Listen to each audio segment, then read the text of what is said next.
เขาดูถูกลูกชาวนาหน้าหดสูหวังพึ่งพาการศึกษามาเชิดชูให้โลกรู้กันทั่วล่าข้าก็คนคำว่าคนเตือนใจให้ใฝ่คิดคำว่าคนเตือนจิตให้ฝึกฝนคำว่าคนเตือนว่าอย่าลืมตนคำว่าคนอะไรใส่แว่นตาครับผมร้อยเอกนิพนธ์สุขอ้วนอนุศาสนาจารย์กองทัพบกสหรัฐอเมริกาวันนี้กราบขอบพระคุณพระเถรานุเถระที่ให้โอกาสนะครับผมก็เป็นลูกศิษย์วัดท่านหนึ่งนะครับส่วนใหญ่จะเจอในงานวัดทั่วไปนะครับก็ยินดีนะครับขออนุญาตปวารณาตัวไว้ถ้าหากว่ามีสิ่งหนึ่งสิ่งใดที่สามารถจะช่วยเหลืองานพระศาสนาได้ก็ด้วยความยินดีด้วยความเคารพครับผมก็แม้ว่าผมจะมาจากสายของมหามกุฏนะครับจบศาสนศาสตร์บัณฑิตรุ่นเดียวกันกับอาจารย์อธิการบดีรุ่นปัจจุบันนะครับรุ่น47นะครับก็ได้มาอยู่อเมริกาตั้งแต่2005นะครับ2148นะครับก็อยู่ในวัด3ปีแล้วหลังจากนั้นก็มีโอกาสได้ออกมาท่องยุทธจักรนะครับแล้วก็ในท้ายที่สุดได้เข้ามาทำหน้าที่ของอนุศาสนาจารย์ทางสายพุทธนะครับหรือ Buddhist chaplain นะครับ in the US Army that's part of my duty over here นะครับก็ทุกสิ่งทุกอย่างขึ้นอยู่ที่ว่าพวกเรานะครับในส่วนตรงนี้นะครับเห็นพระคุณเจ้าท่านมาหลายรูปหลายท่านก็รู้สึกปลาบปลื้มยินดีเห็นพระรุ่นใหม่ท่านมานะครับแล้วก็รุ่นเก่าได้สานต่อกันวันนี้เราจะได้ฟังพระเดชพระคุณท่านได้พูดในสิ่งที่เป็นประโยชน์ด้วยนะครับฉะนั้นก็ในตรงนี้ผมคงไม่ได้พูดอะไรมากนะครับก็ขออนุญาตที่จะปวารณาตัวไว้ว่าหากมีสิ่งหนึ่งสิ่งใดที่จะให้กับผมได้รับใช้ตอนนี้ประจำอยู่ที่ฟอร์ตเบนนิงเมืองโคลัมบัสรัฐจอร์เจียนะครับอยู่ใกล้กับวัดพระมหาชนกนะครับไปช่วยงานท่านบ้างบางครั้งนะครับขับรถ1 ชั่วโมง 45 นาทีไปแอตแลนตา2 ชั่วโมงแล้วก็ไปที่มอนโกเบอรี1 ชั่วโมงครึ่งนะครับที่วัดตรงนั้นในเมืองนั้นไม่มีวัดก็เลยไปตามต่างๆนะครับนั้นก็ขอบพระคุณในโอกาสตรงนี้ครับขออนุญาตปรารภตัวไว้ตรงนี้แต่เพียงเท่านี้กราบขอบพระคุณครับครับขอบคุณนะครับเดี๋ยวผมไปรับพระเดชคุณองค์ปาฐกถาเข้ามาแล้วนะครับเราพร้อมแล้วนะครับนิมนต์อย่างที่พระครูสมุโอฬารนิมนต์นะครับเข้ามาให้เต็มแล้วก็เดี๋ยวผมไปรับเลยนะครับผมท่านจะได้ปาฐกถาแล้วหลายท่านก็จะกลับเร็วขึ้นนะครับ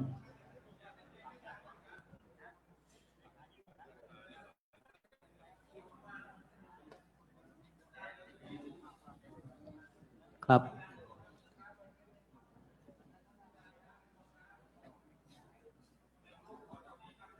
ในวันนี้พวกเราชาวพระธรรมทูตสายต่างประเทศ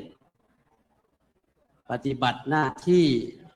ในประเทศสหรัฐอเมริกาซึ่งได้มาประชุมในนามของสมัชชาสงฆ์ไทยในสหรัฐอเมริกาสมัยสามัญประจำปีครั้งที่48/2569ซึ่งมีการประชุมสำเร็จเสร็จสิ้นไปเมื่อวานนี้วันนี้เป็นรายการพิเศษในช่วงบ่ายวันนี้จะมีการปาฐกถาธรรมพิเศษว่า50 ปีของสมัชชาสงฆ์ไทยในสหรัฐอเมริกาที่ผ่านมาเราควรจะมองว่าเราควรจะพัฒนาองค์กรของเราให้เจริญก้าวหน้าอย่างไรวันนี้พระเดชพระคุณศาสตราจารย์ดร.พระพรหมบัณฑิตซึ่งท่านเป็นกรรมการมหาเถรสมาคมเจ้าอาวาสวัดประยุรวงศาวาสวรวิหารอุปนายกสภามหาวิทยาลัยมหาจุฬาลงกรณราชวิทยาลัย ประธานคณะกรรมการฝ่ายเผยแผ่พระพุทธศาสนาของมหาเถรสมาคมประธานศูนย์พระปริยัตินิเทศแห่งคณะสงฆ์ประธานกรรมการเผยแผ่พระพุทธศาสนาแห่งชาติและประธานสมาคมมหาวิทยาลัยพุทธศาสนานานาชาติประธานสภาสากลวันวิสาขบูชาอาจารย์ประจำหลักสูตรปริญญาพุทธศาสตร์มหาบัณฑิตสาขาสันติศึกษามหาวิทยาลัยมหาจุฬาลงกรณราชวิทยาลัยซึ่งท่านได้เมตตาต่อสมัชชาสงฆ์ไทยในสหรัฐอเมริกาจะได้มาเป็นองค์บรรยายในวันนี้ดังนั้นเราท่านทั้งหลายเตรียมความพร้อมในการที่จะถวายการต้อนรับพระเดชพระคุณท่านรวมทั้งพี่น้องชาวพุทธที่อยู่ในรัฐฟลอริดาและรัฐใกล้เคียงซึ่งเราได้มาร่วมกันได้มาพบได้มาเห็นกิจกรรมของวัดมงคลรัตนารามแทมป้าซึ่งในแต่ละจุดมองไปทางไหนก็เรียกว่าสะอาดสว่างสงบคนเราถ้ามีความสะอาดสว่างสงบก็เท่ากับว่าเป็นบุคคลที่ได้พัฒนาตนเองแล้วสะอาดกายก็เจริญวัยสะอาดใจก็เจริญสุขกายเป็นเรื่องของข้างนอกแต่จิตใจเป็นเรื่องของข้างในกายเคลื่อนไหวจิตใจของเราไม่หวั่นไหวนั้น50 ปีของสมัชชาสงฆ์ไทยในสหรัฐอเมริกาจะเป็นข้อมูลพื้นฐานให้เรานั้นนำไปพัฒนาในการต่อยอดต่อความคิดเพื่อให้เราได้เกิดความสะอาดและเกิดความสว่าง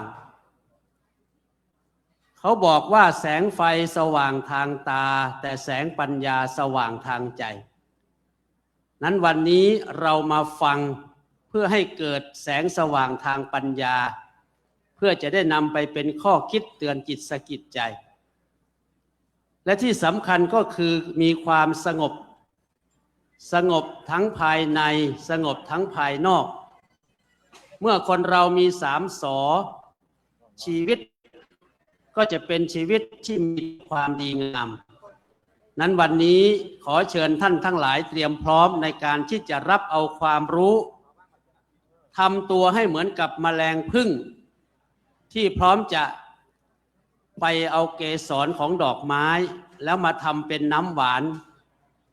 ให้คนทั้งหลายได้เอาไปทำเป็นน้ำผึ้งให้ดื่มกินให้ชื่นใจขอเชิญและโยมขอเชิญเข้ามามีที่นั่งอยู่นะไม่ต้องไปแอบซ่อนว่ามีที่นั่งไหมหนอเชิญเลยจ้ะเข้ามาเลยไม่มีเราก็หาที่ให้นั่งจนได้กว่าที่เราจะมีโอกาสได้ฟังการบรรยายของพระเดชพระคุณท่านก็ไม่ใช่ของง่ายเนื่องจากว่าพระเดชพระคุณท่านมีภาระที่จะต้องจัดต้องทำมากมายตำแหน่งนะไม่ว่าจะเป็นเจ้าอาวาสไม่ว่าจะเป็นกรรมการมหาเถรสมาคมไม่ว่าจะเป็นผู้นำทางจิตวิญญาณต่างๆมากมายนั้นถือว่าเราเป็นคนโชคดีที่ได้มีโอกาสฟังท่านนั้นคนที่จะมีความรู้ดีนั้นจะต้องมีหัวใจนักปราชญ์มีคำรับรองไว้ว่าสุจิปุริวินิมุตโตกถังโสปันดิโตภเวถ้าคนเราปราศจากการฟังการคิดการถามการเขียนแล้วจะเป็นนักปราชญ์ไม่ได้นั้นหัวใจนักปราชญ์ก็คือสุจิปุริสุตั้งใจฟังให้ดีอย่าขี้เกียจจิคิดให้ละเอียดข้อสงสัยปุถามตามเนื้อความที่ข้องใจลิเขียนไว้เมื่อสงสัยได้เปิดดูนั้นการบรรยายแต่ละครั้งถ้าหากว่า เราอยากเป็นนักปราชญ์ลองหาวิธีการบันทึกคำพูดของพระเดชพระคุณท่านเผื่อว่าเราจะได้ไปต่อยอดจะได้ไปเป็นข้อคิดเตือนจิตเตือนใจของเราให้เกิดความรู้เกิดความเข้าใจในชีวิตมากขึ้นว่าคนเราควรจะมีชีวิตอยู่อย่างไรสติควรใช้เวลาไหนปัญญาควรใช้เวลาไหนความเพียรความอดทนมันมีคุณค่าอย่างไรนั้นเพื่อที่จะให้เราทั้งหลายได้รับฟังสิ่งที่เป็นสาระสิ่งที่เป็นประโยชน์วัดมงคลรัตนารามแถมป้าโดยพระเดชพระคุณพระมงคลรัตนวิเทศเจ้าอาวาส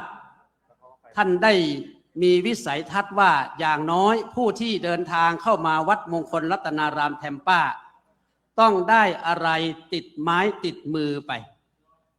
ตอนนี้บางรูปก็มีของติดไม้ติดมือแล้วแต่ว่าสิ่งที่จะติดตัวเราไปก็คือความรู้คู่คุณธรรมความรู้คู่ความดีที่เราควรจะมีโดยเฉพาะในฐานะที่เราเป็นพระธรรมทูตคือทูตแห่งสันติภาพทูตแห่งการเผยแผ่พระพุทธศาสนาถ้าเราพิจารณาให้ดีโดยเฉพาะในชีวิตของผู้เป็นพระธรรมทูตนั้นต้องมีความอดทนมีความเข้มแข็งมีความมุ่งมั่นมีความเพียรพยายามและได้รับการสนับสนุนจากพุทธศาสนิกชนโดยเฉพาะอุบาสกอุบาสิกาขออนุโมทนากับท่านอาจารย์ยุทธนาปริยนธรรมอดีตปริยนธรรม9ประโยคและคุณซอนย่าพานุวงศ์ที่ได้บริจาคสนับสนุนกิจกรรมของสมัชชาเป็นจำนวน 3,000 เหรียญขอให้ทุกท่านสาธุการอนุโมทนาพร้อมกันสาธุนี่คือผู้ที่อยู่เบื้องหลังในการจัดกิจกรรมต่างๆโดยเฉพาะวันนี้เราได้บิณฑบาตเพื่อเป็นการตั้งกองทุนสาธารณูปการและสาธารณสงเคราะห์ซึ่งมีพระเดชพระคุณพระเทพวชิรวิเทศประธานสมัชชาสงฆ์ไทยในสหรัฐอเมริกาเป็นประธานที่เรียกว่าเป็นประมุขสงฆ์และพระเดชพระคุณพระราชมงคลวิเทศเป็นประธานฝ่ายเมื่อมีพระสงฆ์เจ็บไข้ได้ป่วยหรือถึงแก่มรณภาพในหน้าที่หรือด้วยเหตุใดก็ตามเราในนามของสมัชชาสงฆ์ไทยไม่สามารถที่จะนิ่งดูดายได้ก็พยายามหาวิธีการตั้งกองทุนเพื่อสนับสนุนให้กำลังใจแม้ว่าวัตถุที่เรามีอยู่อาจจะไม่มากแต่กำลังใจนั้นเต็มร้อย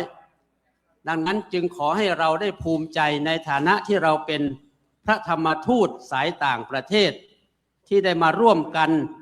สร้างฐานแห่งความดีสร้างชีวิตในต่างประเทศไม่ใช่ของง่ายคนที่จะมาเป็นพระธรรมทูตอยู่ที่ในประเทศอเมริกาดังนั้นวันนี้เพื่อที่จะให้ท่านทั้งหลายได้ฟังสิ่งที่เป็นสาระสิ่งที่เป็นประโยชน์ในเบื้องต้นเมื่อพระเดชพระคุณมาถึงก้าวกับผมก็จะได้นิมนต์ท่านอาจารย์พระมหาคำตันพุทธังกุโรปริยนธรรม9ประโยคผู้ช่วยเจ้าวาดพระอารามหลวงวัดเจียงอีศรีมงคลวรารามรองเจ้าคณะอำเภอเมืองศรีสะเกษพระธรรมทูตสายต่างประเทศปฏิบัติศาสนกิจที่วัดไทยกรุงวอชิงตันดีซีให้มาเป็นพิธีกรแนะนำพระเดชพระคุณท่านเพื่อให้เข้าสู่พิธีการปาฐกถาธรรมพิเศษในวันนี้นี่คือสิ่งที่เราได้ทำกันมาอย่างต่อเนื่องการประชุมเมื่อวานนี้สำเร็จลงด้วยความเรียบร้อยดีงามหากว่ามีสิ่งใดที่เราควรจะนำเสนอสามารถเสนอในกลุ่มทางออนไลน์หรือเมื่อมีการประชุมเราก็สามารถที่จะส่งข้อความต่างๆปรึกษาหารือกันได้เพราะโลกไม่ใช่โลกแห่งความแคบต่อไปเพราะมันเป็นความกว้างขวางของโลกสามารถติดต่อได้รู้กันได้ในไม่กี่วินาที นั้นธรรมทูตจึงเป็นภารกิจระดับโลกนะธรรมะหรือดัมมะนะก็คือตัว D ตัว H ตัว A double M A แล้วก็ทูตะก็คือดูตะ D U T A นะธรรมะตัวแรกก็คือ discipline ก็คือหมายความว่าคนที่เป็นธรรมทูตจะต้องเป็นคนที่มีระเบียบมีวินัยในการที่จะพัฒนาตนเองตักเตือนตัวเองแก้ไขตนเองตัวที่สองก็คือตัว S ก็คือ harmony ธรรมทูตจะต้องเป็นผู้ที่มีความรักความสามัคคีเป็นน้ำหนึ่งใจเดียวกันตัวที่สามตัว A ก็คือ awareness คือการรู้สึกตัวทั่วพร้อมมีสติอยู่ตลอดเวลาตัว M ก็คือเมตตาคำว่าเมตตาก็คือของเราก็คือ loving kindness ไม่มีประมาณตัว M ต่อมาคือ mindfulness คือสติเมื่อเรามีสติสิ่งที่ตามมาก็คือปัญญาเกิดขึ้นตัว A ต่อมาก็คือ awakening คือการตื่นรู้ในฐานะที่เราเป็นพุทธบริษัทคือรู้ตื่นเบิกบานส่วนอีก4ตัวคือตัวดีตัว U ตัว T ตัวดีก็คือ dedication คือการอุทิศตนเพื่อประโยชน์เพื่อความสุขแก่มวลมนุษยชาติให้เขาได้เกิดความรู้เรียกว่าไปที่ไหนต้องไปให้การให้มันเบาการเอามันหนักจิตที่คิดจะให้สบายกว่าจิตที่คิดจะเอาจิตที่คิดจะให้มันเบาจิตที่คิดจะเอามันหนักตัว U ต่อมาคือ understanding เข้าใจผู้อื่นในฐานะที่เราเป็นธรรมทูตต้องเข้าใจพุทธศาสนิกชนที่เข้ามาอุปถัมภ์บำรุงวัดวาอารามของเราไม่มีญาติโยมเราก็ลำบากโยมเป็นผู้ที่อุปถัมภ์ในฐานะเป็นอุบาสกอุบาสิกาผู้เข้าใกล้พระรัตนตรัยตัว T ก็คือ truth คือสัจธรรมพระธรรมทูตต้องรู้สัจธรรมความจริงสอนความจริงให้กับญาติโยมให้เข้าใจรู้ว่าอะไรเกิดขึ้นอะไรตั้งอยู่อะไรดับไปชีวิตจะมีคุณค่าอย่างไรต้องไม่พ้นสัจธรรมความจริงตัวสุดท้ายนะก็คือตัว A activity คือการกระทำธรรมทูตทั้งหลายเป็นผู้ที่พูดให้เขาฟังทำให้เขาดูอยู่ให้เขาเห็นเย็นให้เขาสัมผัส3สิ่งที่เราจะต้องรักษาคือรักษาพระธรรมวินัยอย่าให้เสียความเพราะความสะดวกสบายรักษาอุดมการณ์ของเราอย่าให้มันหมดไปเพราะมีอุปสรรครักษาหัวใจแห่งความรักแห่งความเมตตาจะให้ความเหนื่อยล้ามาทำให้หมดความรักต่อผู้อื่นอันนี้เป็นสิ่งที่อยากจะนำเสนอให้พี่น้องชาวพระธรรมทูตที่ยังเหลืออยู่ณห้องประชุมแห่งนี้และพระธรรมทูตที่กำลังติดตามชมรายการสดที่อยู่ตามที่ต่างๆถ้าไปทางไหนก็ขอให้ทุกท่านโชคดีมีชัยอยู่เย็นเป็นสุขโดยเฉพาะเมื่อวานนี้มีการตั้งกองทุนโดยเฉพาะกองทุนที่ได้มอบให้กับสมัชชาก็คือกองทุนของพระเทพมงคลวชิรรังสีซึ่งถวายโดยพระเดชพระคุณพระวิเทศรัตนาพรเจ้าอาวาสวัดไทยกรุงวอชิงตันดีซีได้รับบริจาคในงานพระราชทานเพลิงศพ60,000 เหรียญเมื่อวานนี้บัดนี้พระเดชพระคุณพระพรหมบัณฑิตได้เดินทางเข้ามาสู่ห้องประชุมของเราก็ขอให้พระธรรมทูตทุกรูปเตรียมพร้อมยืนขึ้นเพื่อถวายการต้อนรับครับ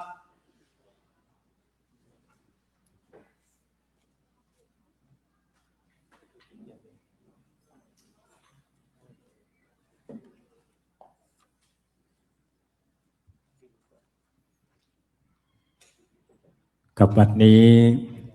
สมัชชาสงฆ์ไทยในสหรัฐอเมริกาโดยพระเดชพระคุณพระเทพวชิรวิเทศประธานสมัชชาสงฆ์ไทยในสหรัฐอเมริกาและพระมหาเถระพระธรรมทูตตลอดถึงอุบาสกอุบาสิกาน้อมถวายการต้อนรับและถวายความเคารพพระเดชพระคุณ พระพรหมบัณฑิตศาสตราจารย์ด็อกเตอร์กรรมการมหาเถรสมาคมเจ้าวาดวัดประยุรวงศาวาสวรวิหารองค์ปาฐกถาพิเศษโดยพร้อมเพรียงกันนะครับขอนิมนต์นั่งลงครับ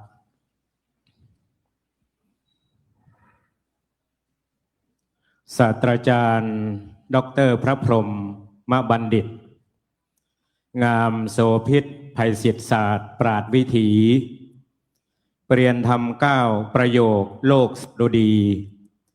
เรื่องบาลีนาคหลวงเด่นเป็นสามเณรปี2519ดาวเฉิดฉันเรียนขยันมุ่งมั่นฝ่ามหาเถรวัดประยุรวงศ์สาวาสจรัสเก่งชัดเจนนักเทศเด่นเป็นหลักชัยให้สังคมวัดพระศรีรัตนศาสดารามระบือนามอุปสมบทพรตสงสมในพระบรมราชานุเคราะห์เหมาะชื่นชมเพียรเพาะบ่มอุดมการณ์งานสงฆ์ไทยเกียรตินิยมอันดับหนึ่งซึ่งสำริดพุทธศาสตร์บัณฑิตวิจิตรไสวัยมหาจุฬาลงกรณราชวิทยาลัยปรัชญาให้ภูมิใจยิ่งมิ่งขวัญชนปริญญาโทโชดีกรีที่สันเสกปริญญาเอกเป็นด็อกเตอร์เลอเลิศผลมหาวิทยาลัยเดลีที่โสพลปลื้มกมลล้นปีติมุทิตาอุตสาหะพยายามความวิริยะเสียสละปูชนีศรีศาสนาเก่งครองตนคนครองธรรมนำศรัทธามหาจุฬากลับมาศาลผลงานไกลสถานที่อยู่อู่เคยนอนหมอนเคยหนุนผู้มีคุณอุ่นเมตตาพาสดใสเป็นคณบดีบัณฑิตวิทยาลัยรองอธิการบดีที่ยิ่งใหญ่วิชาการเป็นอธิการบดีมหาวิทยาลัยมหาจุฬาภาเกรียงไกรให้บรรหารรุ่งเรืองโรจน์โชตนาศาสตราจารย์ปรีชาชาญการพัฒนาสู่สากลกรรมการมหาเถรสมาคมนำสังคมอุดมสุขทุกแห่งหนยอดเมธีศรีสงไทยให้ชุมชนเลิศลักล้นมงคลจิตเหล่าศิษยายอดสมภารการปกครองส่องวิราชวัดประยุรวงศ์สาวาสสมปรารถนาเทศโวหารเชี่ยวชาญล้ำธรรมมักคาแจ่มแจ้งจูงใจให้แกล้วกล้าร่าเริงกันให้ตกปลานอกบ้านประสาน10 ทิศต้องผูกมิตรทั่วล่าฟ้าเฉิดฉันบริหารปัญญานำสิ่งสำคัญสาริกาป้อนเหยื่อนั้นแบ่งปันใจ50 ปีสมัชชาสง่างามทุกเขตคามความเป็นมิตรจิตสดใสสงฆ์ไทยในอเมริกาก้าวหน้าไกลเกียรติอำไพให้รู้รักสามัคคีปาฐกถา45 ปีทวีผลวัดมงคลรัตนารามงามวิถีเมืองแทมปาฟลอริดาทั่วทาตรีรุ่งเรืองดีที่สหรัฐอเมริกา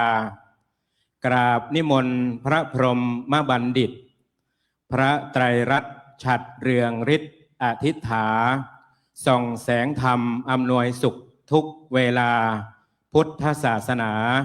สถาพรบวรเทินกับในโอกาสนี้ได้เวลาอันเป็นมงคลยิ่งแล้วในมหาสมาคมที่ประชุมแห่งนี้พรั่งพร้อมแล้วในโอกาสนี้กล่าวในนามของสมัชชาสงฆ์ไทยในสหรัฐอเมริกาซึ่งมีพระเดชพระคุณพระเทพวชิรวิเทศ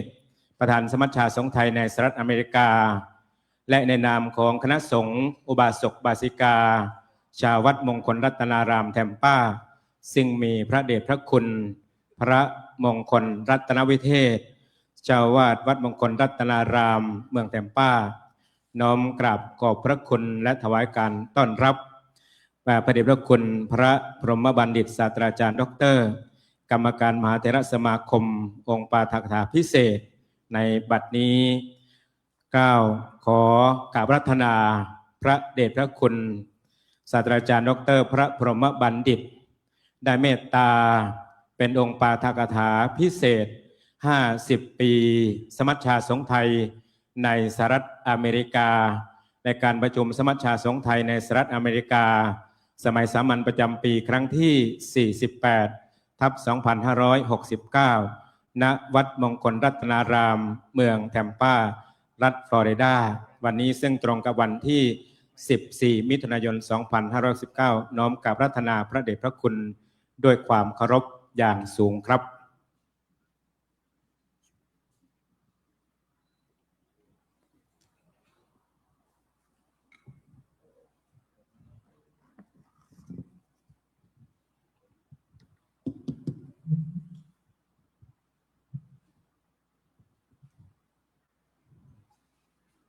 ขอโอกาส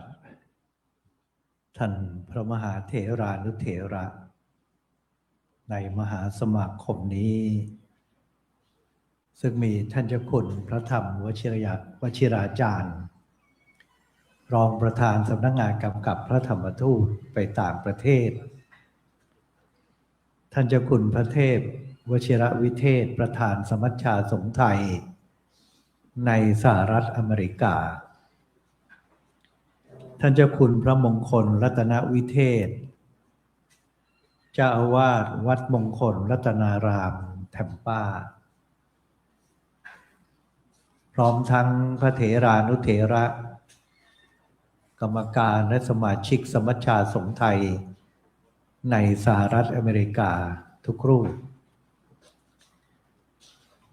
ขอเจริญพรญาติโยมสาธุชนซึ่งมีท่านผู้ช่วยศาสตราจารย์ดร.ปรินาศรีวณิช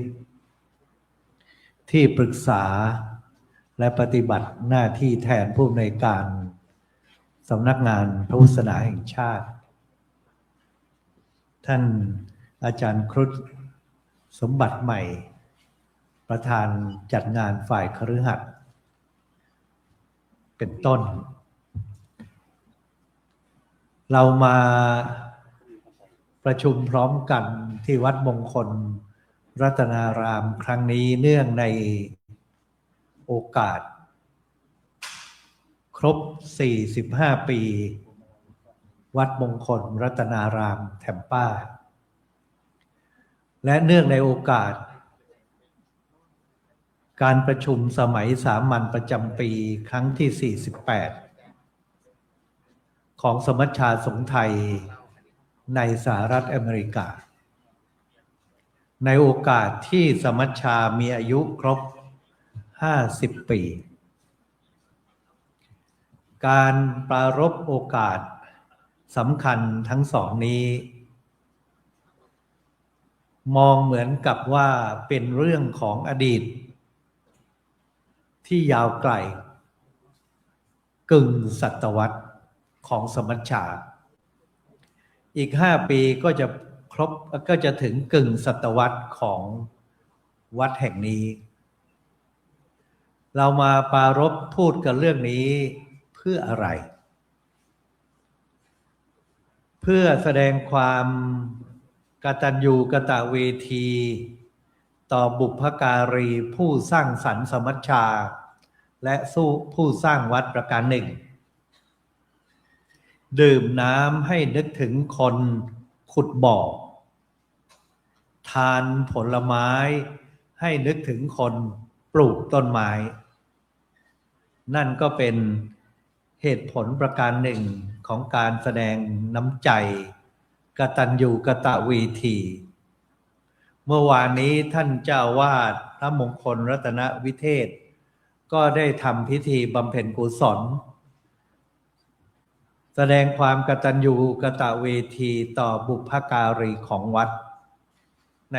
ในอุโบสถของวัดนี้ไปแล้ว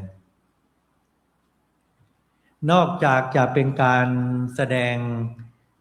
น้ำใจให้ปรากฏแล้ว โอกาสของการมาประชุมในครั้งสำคัญนี้ก็เพื่อมองไปข้างหน้า เราคงไม่ได้หยุดอยู่กับอดีตอย่างเดียว แต่จะเอาอดีตมาเป็นบทเรียน และนั่นก็คือการสืบสานรักษาสิ่งที่ดีงาม และก็พัฒนาต่อยอดไปอีก ตามพระปฐมบรมราชโองการของพระบาทสมเด็จพระเจ้าอยู่หัวผู้ทรงพระคุณอันประเสริฐรัชกาลปัจจุบัน สืบสารรักษาและก็ต่อยอด สืบสารคือรับสิ่งที่เป็นอดีตเป็นมรดกมา รักษาสิ่งที่ดีงามเอาไว้ พัฒนาให้ก้าวหน้ายิ่งไปกว่าเดิม ซึ่งเราก็จะทำอย่างนี้กับวัดมงคลรัตนาราม กับสมัชชาสงฆ์ไทย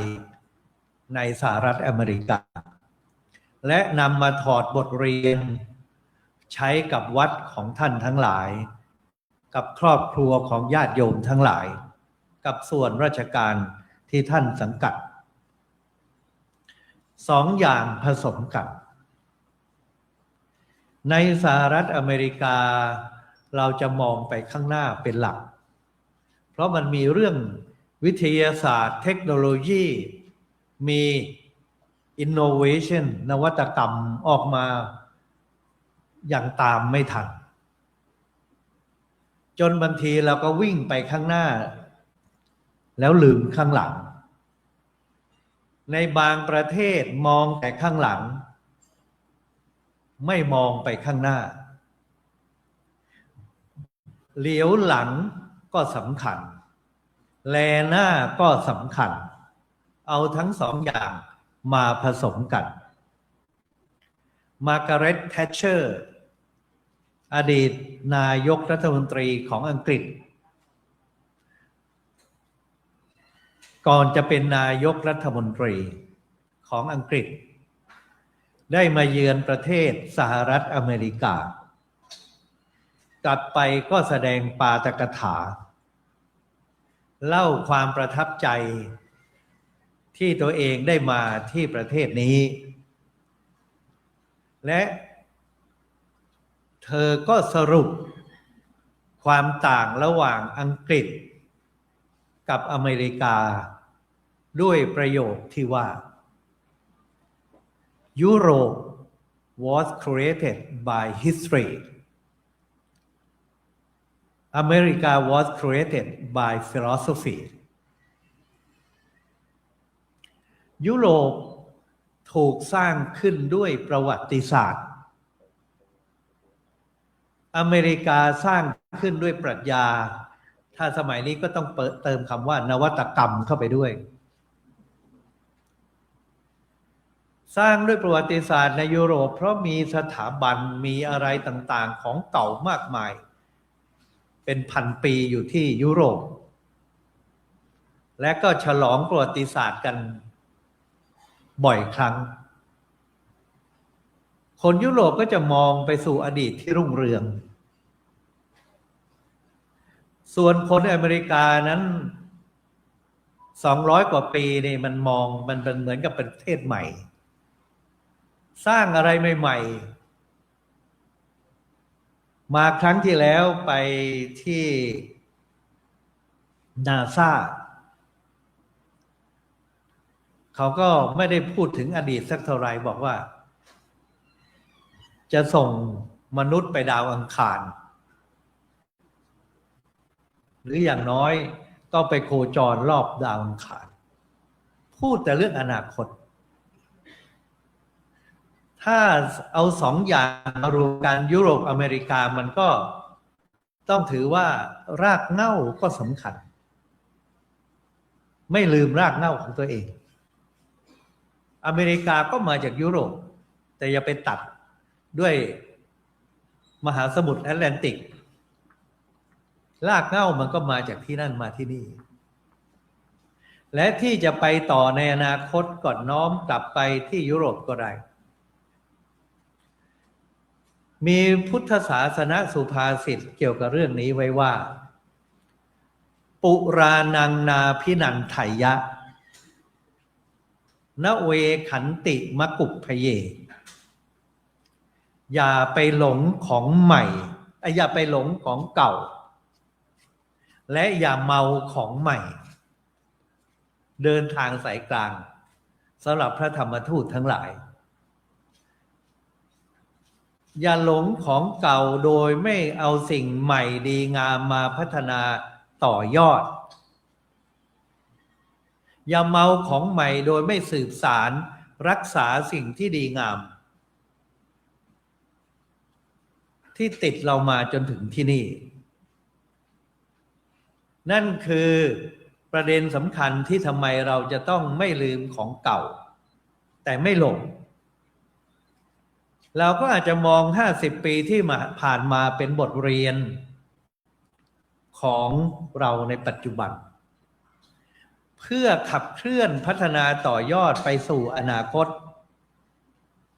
โดยไม่เมาของใหม่รับเอามาหมดแต่ไม่เหลืออะไรเป็นของเราเมื่อมีเป้าหมายอย่างนี้ที่จะพูดวันนี้นี่คือเป้าหมายเราก็จะมองกลับไปว่าเพื่อสืบสารรักษา50 ปีสมัชชานั้นถอดรหัสเอามาเป็นบทเรียน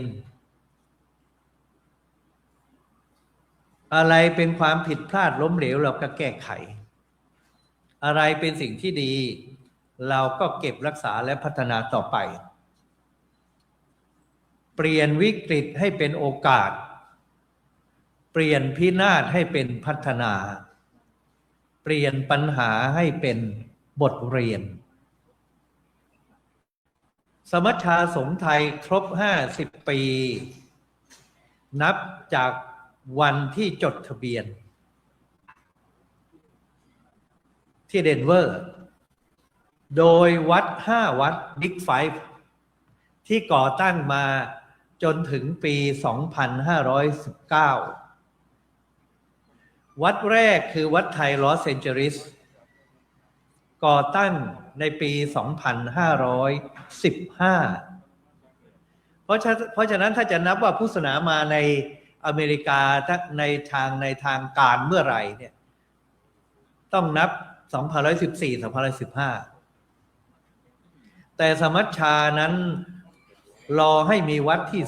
2จากวัดไทยลอสแอนเจลิสซึ่งก็ขยายสาขามาจากวัดไทยมาเป็นวัดไทยกรุงวอชิงตันดีซีวัดวชิรธรรมประทีปเป็นวัดที่3ที่นิวยอร์กวัดธรรมารามที่ชิคาโกวัดพุทธวรารามที่เดนเวอร์5 วัด 2519 5 วัดนี้ส่งผู้แทนไปที่เดนเวอร์ไปวัดพุทธวรารามที่นั่นประชุมกันวัดไทยOAส่งผู้แทนมาวัดไทยกรุงวอชิงตันดีซีหลวงตาชีพระมหาสุรศักดิ์ไปเองชุดก่อตั้งแล้วก็มีผู้ติดตามผู้ร่วมงานกัน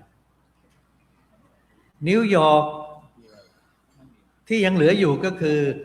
ส่งพระมหาครุฑเป็นผู้แทนไปพระศรีสมโพธิเป็นประธานสมัชชามาจากนิวยอร์กประชุมกันจากชิคาโกพระสุธีรัตนาพรคือเจ้าพระคุณสมเด็จวัดโพท่านก็มาประชุมที่เดนเวอร์มีอาจารย์โสบินอยู่ที่นั่นรวมการประชุมกันเสร็จแล้ว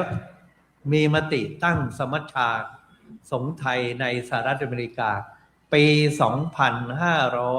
50 ปี หลังจาก 2519 5 ปี 2524 เกิดวัดนี้ วัดมงคลรัตนาราม 2524 โดยการนำของพระมงคลเทพโมลี แต่ไม่ใช่วัดแรกในเครือมงคลวัดมงคลรัตนาราม วัดที่ท่านสร้างโดยเมื่อออกจากวัดไทย LA เนี่ยท่านมาตั้งวัดมงคลรัตนารามที่เบิร์กลีย์ซานฟรานซิสโกเป็นวัดแรก เป็นวัดที่6ในอเมริกา แต่ว่าตั้งหลังจากมีสมัชชาแล้วจึงไม่ได้อยู่ในบิ๊กไฟฟ์เขาเอาแค่5วัดมงคลรัตนารามเบิร์กลีย์เป็นวัดที่6โป๊ปก็เลยอยู่นอกสมัชชาไปโดยปริยายแล้วก็สร้างวัดไปเรื่อยๆ6วัดด้วยกันในเครือมงคลรัตนารามวัดนี้เป็นวัดที่2ของท่าน 2124 ก็ครบ50 ปี ความเจริญความเติบโตของวัดนี้ก็เป็นเหมือนกับเป็นสักขีพยานของความเจริญเติบโตของสมัชชาสงฆ์ไทยในสหรัฐอเมริกา ประสบการณ์ต่างๆมันก็ควบคู่กันมา และถ้าเราดูประวัติศาสตร์ย้อนว่าวัดทั้ง5รวมถึงวัดที่6เนี่ยกระจายจาก LA มาเนี่ยมันเป็นการสืบสารรักษาต่อยอดสืบสารพุทธศาสนาจากประเทศไทยมาลงที่นั่นแล้วก็พัฒนาต่อยอดไปมันก็เป็นไปตามที่ผู้พูดได้เคยพูดไว้เมื่อตอนสมัชชาสงฆ์ไทยอายุครบ40 ปีนี่10 ปีนี่มาพูด50 ปีเคยปาฐกถาเรื่องนี้ไว้ที่วัดนวมินทราชูทิศตอนสมัชชาครบ40 ปีว่าเราพิเคราะห์ดูแล้วมันก็เดินตามนโยบายการเผยแผ่5 ข้อที่พระพรหมดิษฐ์พูดเสมอ 1. ตกปลานอกบ้าน 2. ประสาน10 ทิศ 3. ผูกมิตรทั่วล่า 4. บริหารปัญญา 5. สาริกาป้อนเหยื่อเราอยู่ประเทศไทยมาตกปลานอกบ้านถึงอเมริกาที่ลอสแอนเจลิสจากลอสแอนเจลิสท่านก็หาผู้ที่จะสร้างวัดใหม่ๆขึ้นไม่ว่าที่ดีซีที่นี่แทมปาหรือที่ไหนก็ตามมันคือการตกปลานอกบ้านโดยไม่ได้เอาโยมที่ LA สร้างวัดอยู่ที่นั่นเลยท่านกระจายออกไปในยุคแรกๆกว้างใหญ่ไพศาลประเทศนี้ใช้พลังความศรัทธาทรัพยากรของญาติโยมในรัฐอื่นๆตกปลานอกบ้านเอามาสร้างวัดและในการสร้างวัดก็ต้องประสานบวรชุมชนชาวไทยชาวอเมริกันเอาวัดเป็นฐานแล้วส่วนราชการซิตี้รวมถึงกรมศุลใหญ่หรือเอกอัครราชทูตไทย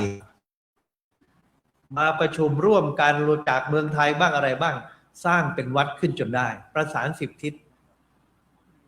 ผูกมิตรทั่วล่ามันต้องทำเฮียริ่งต้องประสานกับชุมชนให้เขายอมรับศาสนาอื่นก็ยอมรับเราว่าเรามาอย่างสันติบริหารปัญญาพระทั้งหลายนี่ไม่ใช่นักก่อสร้างโดยตรงท่านเป็นนักเทศน์นักสอนกรรมฐานเป็นอะไรต่างการจะออกแบบพระอุโบสถให้สวยหรูอย่างที่วัดนี้ทำยังไงใช้ปัญญาคนอื่นในการออกแบบบริหารคือทำงานให้สำเร็จโดยอาศัยคนอื่นการบริหารในพุทธศาสนามีอยู่2 คำอลังกาตุงทำเองก็ได้ อลังสังวิทาตุงจัดการให้คนอื่นทำก็ได้ พระมหาเถระรุ่นบุกเบิกนั้นเป็นผู้นำทางจิตใจ รวมศรัทธาเข้าด้วยกันแล้วเอาคนเก่งๆมาใช้ วางแผนวางระบบ บางอย่างนั้นวางแผนล่วงหน้าไปก่อนวัดอื่นๆด้วยซ้ำไป ก็คือตลาดวันอาทิตย์ วัดอื่นๆอาจจะเพิ่งเริ่มตั้งตามหลัง แต่วัดนี้ตั้งแต่สมัยพระมงคลเทพโมลี ท่านเจ้าวาดเล่าให้ฟังมีการตลาดแล้ว มันมองว่าอย่างไร สาลิกาป้อนเหยื่อ สาลิกามาจากคำในพระไตรปิฎกพระวังคีสะพูดถึงพระสารีบุตร สารีปุตโตมหาปัญโยว่าพระสารีบุตรเนี่ยมีปัญญามาก แสดงธรรมกับแก่ภิกษุทั้งหลาย สังคิเตนะปิย่อก็ได้ วิถาเรนะปิพิสดารก็ได้ แล้วแต่ว่าผู้ฟังจะต้องขยายมากขยายน้อยสติปัญญาเป็นอย่างไร ฉลาดมากก็เทศสั้นฉลาดน้อยก็ขยายความพระสารีบุตรเป็นนักเทศแล้วเสียงของท่านสาริกาวิยนิโคโสปฏิภาณมุถีริยิในพระไตรปิฎกเนี่ยบันทึกเอาไว้ว่าเสียงของพระสารีบุตรไพเราะกังวานเหมือนเสียงนกสาลิกาปฏิภาณคือความแตกฉานในการเทศหลั่งไหลออกมาไม่ขาดสายเหมือนกระแสของคลื่นที่ถาถมเข้าฝั่งไม่มีวันหยุดเทศได้เรื่อยไปเรื่อยๆจากคำนี้แหละเราก็เอามาคิดประดิษฐ์เป็นว่าสาลิกาป้อนเหยื่อสาลิกาที่มีเสียงไพเราะทำเหยื่อให้เหมาะกับปากของลูกนกตัวเล็กก็ทำเหยื่อให้มันเล็กเทศสั้นเทศสั้นๆน้อยๆคนไหนที่รับเต็มมากเราก็ให้เยอะหน่อยทำนองนี้ในลักษณะเดียวกันบุรพาจารย์ของเราก็ต้องดูว่าชุมชนนั้นต้องการอะไร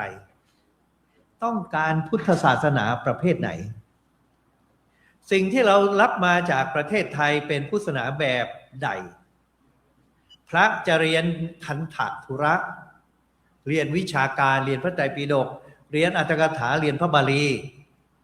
นี่เป็นสายสกอลาสติกบุดดิซึมเป็นสายวิชาการเป็นสายมหาวิทยาลัยสงฆ์เป็นสายปริญญาธรรมเป็นสกอลาสติกบุดดิซึมคันถธุระมีมาตั้งแต่สมัยโบราณในศรีลังกาก่อนศาสนาในประเทศไทยก็มีคันถธุระพระพุทธศาสนาที่เป็นวิปัสสนาธุระก็มีแต่โบราณใครไม่ถนัดในการที่จะเรียนบาลีท่องพุทธพจน์ก็ไปปฏิบัติกรรมฐานวิปัสสนากรรมฐานสมถกรรมฐานวิปัสสนากรรมฐานเป็นพุทธศาสนาแบบ meditative แบบบำเพ็ญธรรมเป็นesoteric Buddhism เป็นพุทธศาสนาที่ใช้ประสบการณ์ทางจิตบางทีก็ไปถึงขั้นเป็นพุทธาคมในทิเบตพัฒนาเป็น esoteric Buddhism ชัดเจนวัชรญาณรหัสยญาณประเทศไทยเราก็มีแบบนี้สายคันถธุระแต่เมื่อมาถึงที่นี่ไปดูวัดไทยลอสเซนเจอริสสิท่านคนมากันทุกสารทิศตั้งแต่เริ่มต้นมีรูปปั้นยักษ์อยู่ตรงนั้นบางคนก็บอกว่า นี่เป็นศูนย์กลางทางวัฒนธรรมไทย พระพุทธศาสนาพระธรรมทูตไม่ได้สอนแต่ธรรมะแต่เผยแพร่วัฒนธรรมไทยซึ่งมีรากฐานมาจากพุทธศาสนา วัฒนธรรมมีทั้งวัฒนธรรมที่เป็นวัตถุจับต้องได้และเป็นวัฒนธรรมที่จับต้องไม่ได้เหมือนที่องค์การยูเนสโกได้ประกาศให้วันสงกรานต์เป็นมรดกทางวัฒนธรรมที่จับต้องไม่ได้พวกเรามาที่นี่ก็นำมรดกทางวัฒนธรรมสืบสารรักษาต่อยอดมาไว้ในอเมริกาเป็นมรดกไทยที่ชนิดที่จับต้องไม่ได้ว่ามรดกทางวัฒนธรรมที่จับต้องไม่ได้ว่าไทยเอาเองเป็นอย่างนั้นใครมาที่นั่นก็กลับไปบอกว่าทำไมเขาไม่ไปเผยแผ่กับชาวต่างประเทศนะพระผู้ใหญ่บางรูปสมัยนู้นนะจำได้แต่ไม่ได้ไปดูว่ามันมีกิจกรรมหลายอย่างแต่บังเอิญตัวอุโบสถอาคารสถานที่มันจับต้องได้การแสดงทางวัฒนธรรมนาฏศิลป์อะไรมันจับต้องได้คนก็ไปเห็นแต่ทางนั้นมันจึงเกิดรูปแบบพระพุทธศาสนาอีกแบบหนึ่งขึ้นมาเป็นบทบาทพระธรรมทูตในการเผยแผ่วัฒนธรรมไทยที่ชนิดที่จับต้องไม่ได้หรือจับต้องได้ก็ตามเราเรียกว่า engage Buddhism ในปัจจุบันทั่วโลกพระพุทธศาสนาไปในยุโรปไปในประเทศคอมมิวนิสต์เขาไม่อยากให้สอนเรื่องลึกลับไปจัดวิสาขบูชาโลกที่ประเทศจีน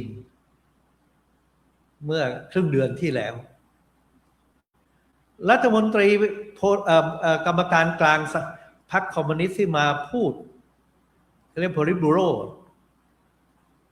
กล่าวต้อนรับในการประชุมชาวพุทธทั่วโลก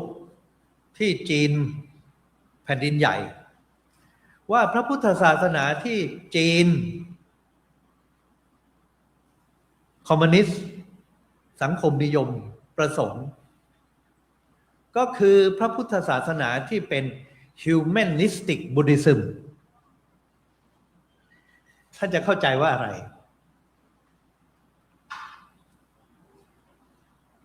humanistic Buddhism หมายถึงพระพุทธศาสนาที่เป็นมนุษยนิยมสอนเป้าหมายของชีวิตมนุษย์ในชาติปัจจุบันทิฏฐธรรมิกัตถะประโยชน์เป็นหลักให้คนอยู่ดีกินดีมีสันติภาพรักสิ่งแวดล้อมจีนต้อนรับพุทธศาสนาแบบนี้ไปในเวียดนามไปจัดวิสาขบูชาโลกผู้พูดเป็นประธานสภาสากลวิสาขบูชาโลกจัดมา21 ปีแล้วในเวียดนามใช้คำว่า engage Buddhism พระพุทธศาสนาต้องเป็นไปเพื่อสังคมสอนให้คนอยู่ดีกินดีมีความสุขมีความเจริญสังคมพัฒนาเขายินดีต้อนรับเพราะฉะนั้นเมื่อผู้ศาสนาไปในประเทศเหล่านี้และจะได้รับการต้อนรับมันก็จะต้องเน้นคำสอนที่ตอบสนองตอบโจทย์ของสังคมนั้นๆมีคำกล่าวในประเทศจีนแต่โบราณว่าเวลาคนศาสนาที่คู่กับจีนมา 2,000 ปีก็คือ3ศาสนาศาสนาเล่าจื้อของเต๋าของเล่าจื้อศาสนาของขงจื้อและพุทธศาสนาคนจีนบอกว่า3ศาสนาเนี่ยตอบโจทย์ไม่เหมือนกันเล่าจื้อสอนถึงเต๋ามัคคาเป็นปรัชญาที่ลึกซึ้งอะไรๆก็เต๋าทุกอย่างมาจากเต๋าและกลับไปสู่เต๋า เต๋าคืออะไรเต๋าไม่มีชื่อพูดไม่ได้บรรยายไม่ถูกว่าคืออะไรนั่นคือเต๋าเราแปลเต๋าว่ามัคคาทางดำเนินชีวิตและคำสอนของเต๋ามีไว้ทำอะไรมีเอาไว้ดับทุกข์แก้ปัญหาชีวิตเหมือนเวลาคนเป็นโรคปวดหัวปวดท้องต้องไปร้านขายยาคำสอนของลัทธิเต๋าเหมือนร้านขายยาสำหรับฟิกซ์สำหรับแก้ปัญหาชีวิตมนุษย์คนก็ไปที่เต๋าแต่ในชีวิตประจำวันเราไม่ได้มีเรื่องแค่นี้มันยังมีเรื่องพิธีกรรมเกิดแก่เจ็บตายต้องทำพิธีอะไรบ้างคงจื้อบอกไว้หมดจะไหว้บรรพบุรุษอย่างไรจะแต่งงานทำอย่างไร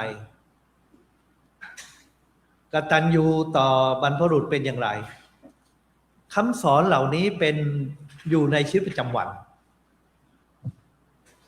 คนจีนจะเอาจากเล่าจื้อเหมือนร้านสะดวกซื้อมีสินค้าทุกอย่างอยู่หน้าบ้านร้านสะดวกซื้อเลยนะเปิด24 ชั่วโมงเมืองไทยอ่ะไปก็ไปซื้อมาของใช้ต่างๆมีหมดนั่นคือขงจื้อและพุทธศาสนาล่ะคนจีนบอกว่าพุทธศาสนาเนี่ยเป็นร้านมียาให้ไปซื้อได้ด้วยปวดหัวแบบเต๋าเหรอเราก็มียารักษาโรครักษาความทุกข์ชีวิตประจำวันจะอยู่ยังไงแบบเล่าจื้อเราก็มีและมีมากกว่านั้นเยอะแยะพระพุทธศาสนามีทุกอย่าง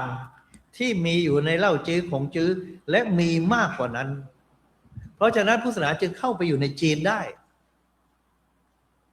พอเข้าไปอยู่ในจีนได้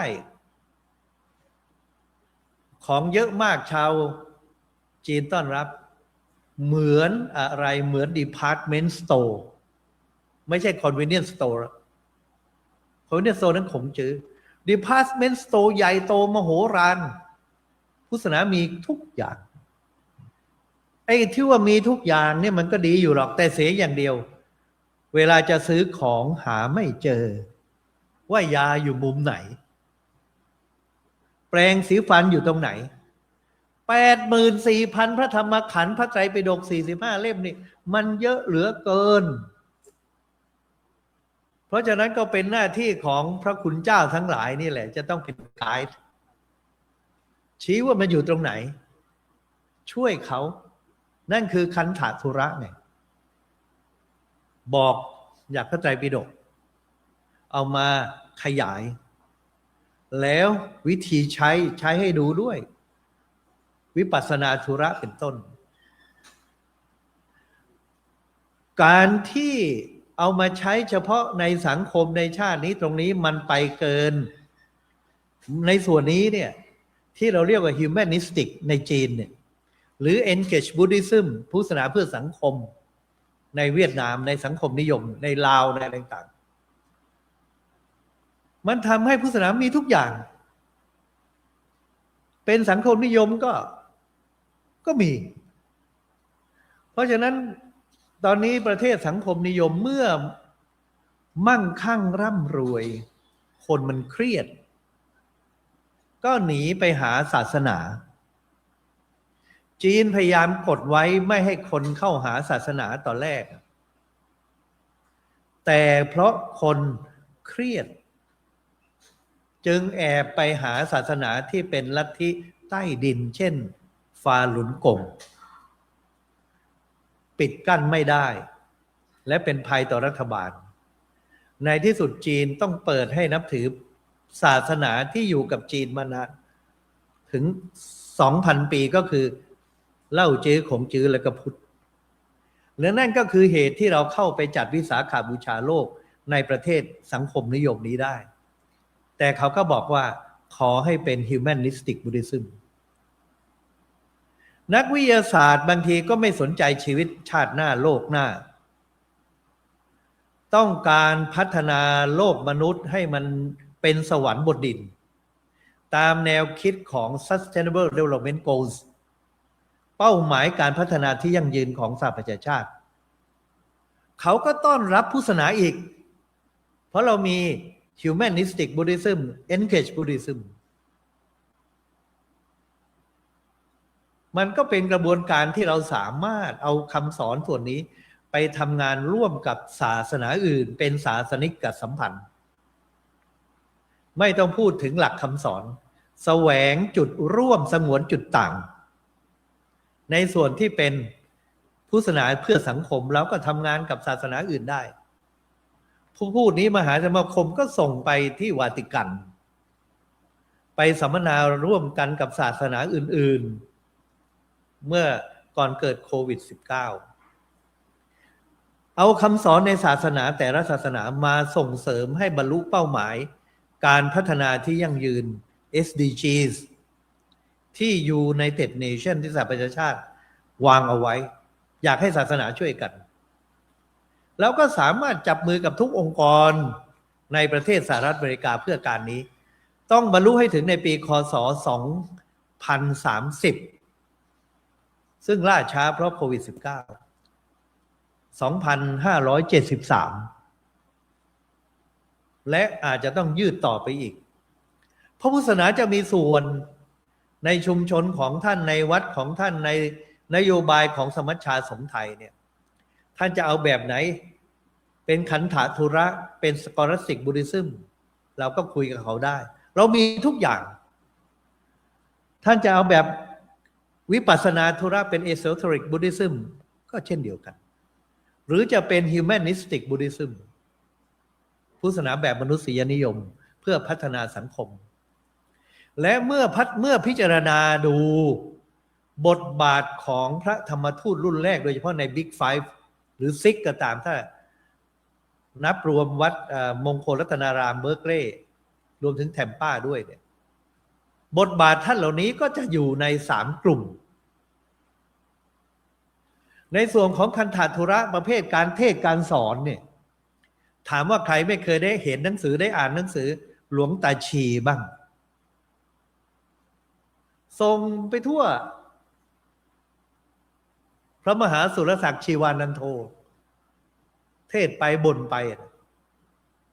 เราก็ชอบนั่นคือคันธธุระนักเทศนิวยอร์กก็เช่นเดียวกันเดินตามประธานสงฆ์ประธานสมัชชาพระเทพกิติโสพลก็เคยเป็นรองอธิการบดีมหาจุฬาท่านก็มาอยู่ที่นี่ก็เป็นคันธธุระชัดเจนวิปัสสนาธุระก็คือการปฏิบัติกรรมฐานโดยเฉพาะที่ชิคาโกในยุคนั้นซึ่งออกมารวมถึงที่วัดที่นี่ด้วยเราก็ต้องมองว่าเป็น Esoteric Buddhism เป็นพลังจิตตานุภาพรวมถึงอาจารย์โสบินที่เดนเวอร์ก็เป็นแนวนี้แต่พอเป็นพุทธศาสนาเพื่อสังคมต้องนึกถึงวัดไทยลอสแอนเจลิสจนบัดนี้วัฒนธรรมไทยเด็กไทยอะไรต่างๆพูดภาษาไทยที่นั่นเป็นหลักฉะนั้นเมื่อเรามองบทบาทเหล่านี้ท่านก็ต้องมาถามว่าในวัดของท่านในชุมชนของท่านเราจะเอาพุทธศาสนาแนวไหนเข้าไปเพราะเรามีหลายอย่างเหมือนห้างสรรพสินค้าท่านจะเสนอสินค้าไหนที่มันดีและมีตัวเลือกและเป็นที่ต้องการถ้าต่างคนต่างสอนต่างคนต่างทำบิ๊กไฟว์บิ๊กซิกไปคนละทาง2 ทางแล้วอะไรคือ identity อัตลักษณ์ของพุทธศาสนาในประเทศไทยแล้วไม่สามารถจะรวมกันได้เพราะต่างคนก็ต่างไปมันไม่ได้เป็นอย่างนั้นเพราะอะไร ก่อนที่จะแตกเป็นสาขาเป็นสำนักมากมายตามความถนัดโดยกลับลากเหง้าเดิมไม่ได้ ท่านมารวมตัวกันในปี 2519 ตั้งสมัชชาขึ้นมา ถ้าไม่มีสมัชชานะ มันจะกลายเป็นสร้างดาวคนละดวง ตอนนี้ไม่ว่าวัดอะไรที่ตั้งขึ้นมามงคลรัตนารามทั้ง6 วัดก็อยู่ในสมัชชาใช่หรือไม่ มันสอนเป็นเอกภาพ เพราะฉะนั้นคุณูปการอันยิ่งใหญ่ที่บุรพาจารย์ของเราทำไว้คือตั้งสมัชชา ก่อนที่อะไรมันจะสายเกินไปสุดสายป่านไปคนละทางกูไม่กลับ ท่านสร้างสมัชชาเพื่อให้ถ้าท่านไปดูในวัตถุประสงค์เนี่ยเพื่อให้เกิดมาตรฐานเดียวกันในข้อแรกเนี่ยสแตนดาร์ดอะไรที่เรียกว่าพุทธศาสนาของไทยเนี่ยสมัชชาจะเป็นคนกำหนดนโยบายแนวทางคำสอนกรอบเฟรมเวิร์กถ้าไม่มีสมัชชามันจะไปคนละอย่าง2 อย่างแล้วในที่สุดมันไม่มีมาตรฐานเดียวกันอันนี้ข้อสำคัญเมื่อมียี่ห้อว่าไทยบุดดิซึมหรือวัดไทยมันมีอะไรเป็นกรอบเป็นเอกลักษณ์เป็นสัญลักษณ์ว่ามันต่างจากศาสนาจากศรีลังกาจากพม่าจากญี่ปุ่นอย่างไรตอนนี้เราพูดได้หมดแม้แต่การสร้างโบสถ์สร้างวิหารทุกวันนี้ที่ผ่านมาเนี่ยมันอยู่ในกรอบที่สมัชชานี่แหละช่วยกันวางเอาไว้เพราะเรามีสมัชชาเอกเขาเรียกมาตรฐานอย่างน้อยต้องมีอะไร2เอกภาพในวัตถุประสงค์ของการตั้งสมัชชาเนี่ยเพื่อรวมพลัง5 ประเทศ5 วัดเนี่ยมันน้อยไม่มีพลังหรอกจะไปต่อรองกับรัฐบาลทั้งท้องถิ่นหรือของไทยในที่นี่ส่วนราชการมันก็ต้องรวมกันพูดเป็นแนวเดียวกันสามัคคีคือพลังยิ่งในประเทศประชาธิปไตยอย่างนี้รวมกันมากๆมันก็เป็นที่ยอมรับเขาจะฟังเราและพลังอันนี้มันก็ทำให้เป็นศูนย์ประสานงานศูนย์ประสานงานเพื่อช่วยเหลือวัดวาอารามใหม่ๆที่เกิดขึ้นมีปัญหาอะไรก็เอามารวมพลังกันช่วยกันคิดช่วยกันแก้มันก็ง่ายขึ้นใครมาตั้งวัดทีหลังมันง่ายขึ้นดูแบบไบลอที่วัดนี้ดูแบบวิธีทำที่นี่สร้างที่นี่เรียนรู้จากกันและกันประสานงานในอเมริกายังไม่พอยังประสานงานไปถึงประเทศไทยที่มหาเถรสมาคม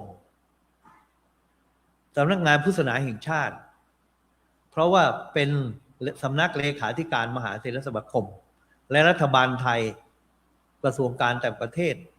เกี่ยวกับพาสปอร์ตอะไรต่างๆเดี๋ยวนี้มันเป็นเอกภาพหมดเป็นศูนย์ประสานงานกับศาสนาอื่นด้วยบทบาทสมัชชามันก็ขยายไปมากขึ้นตามภารกิจพันธกิจของวัดต่างๆถ้าไม่มีสมัชชาจะไม่มีมาตรฐานเดียวกันไม่มีเอกภาพไม่มีพลังและวัดที่ตั้งใหม่ทั้งหลายจะลำบากมากเพราะมันขาดผู้น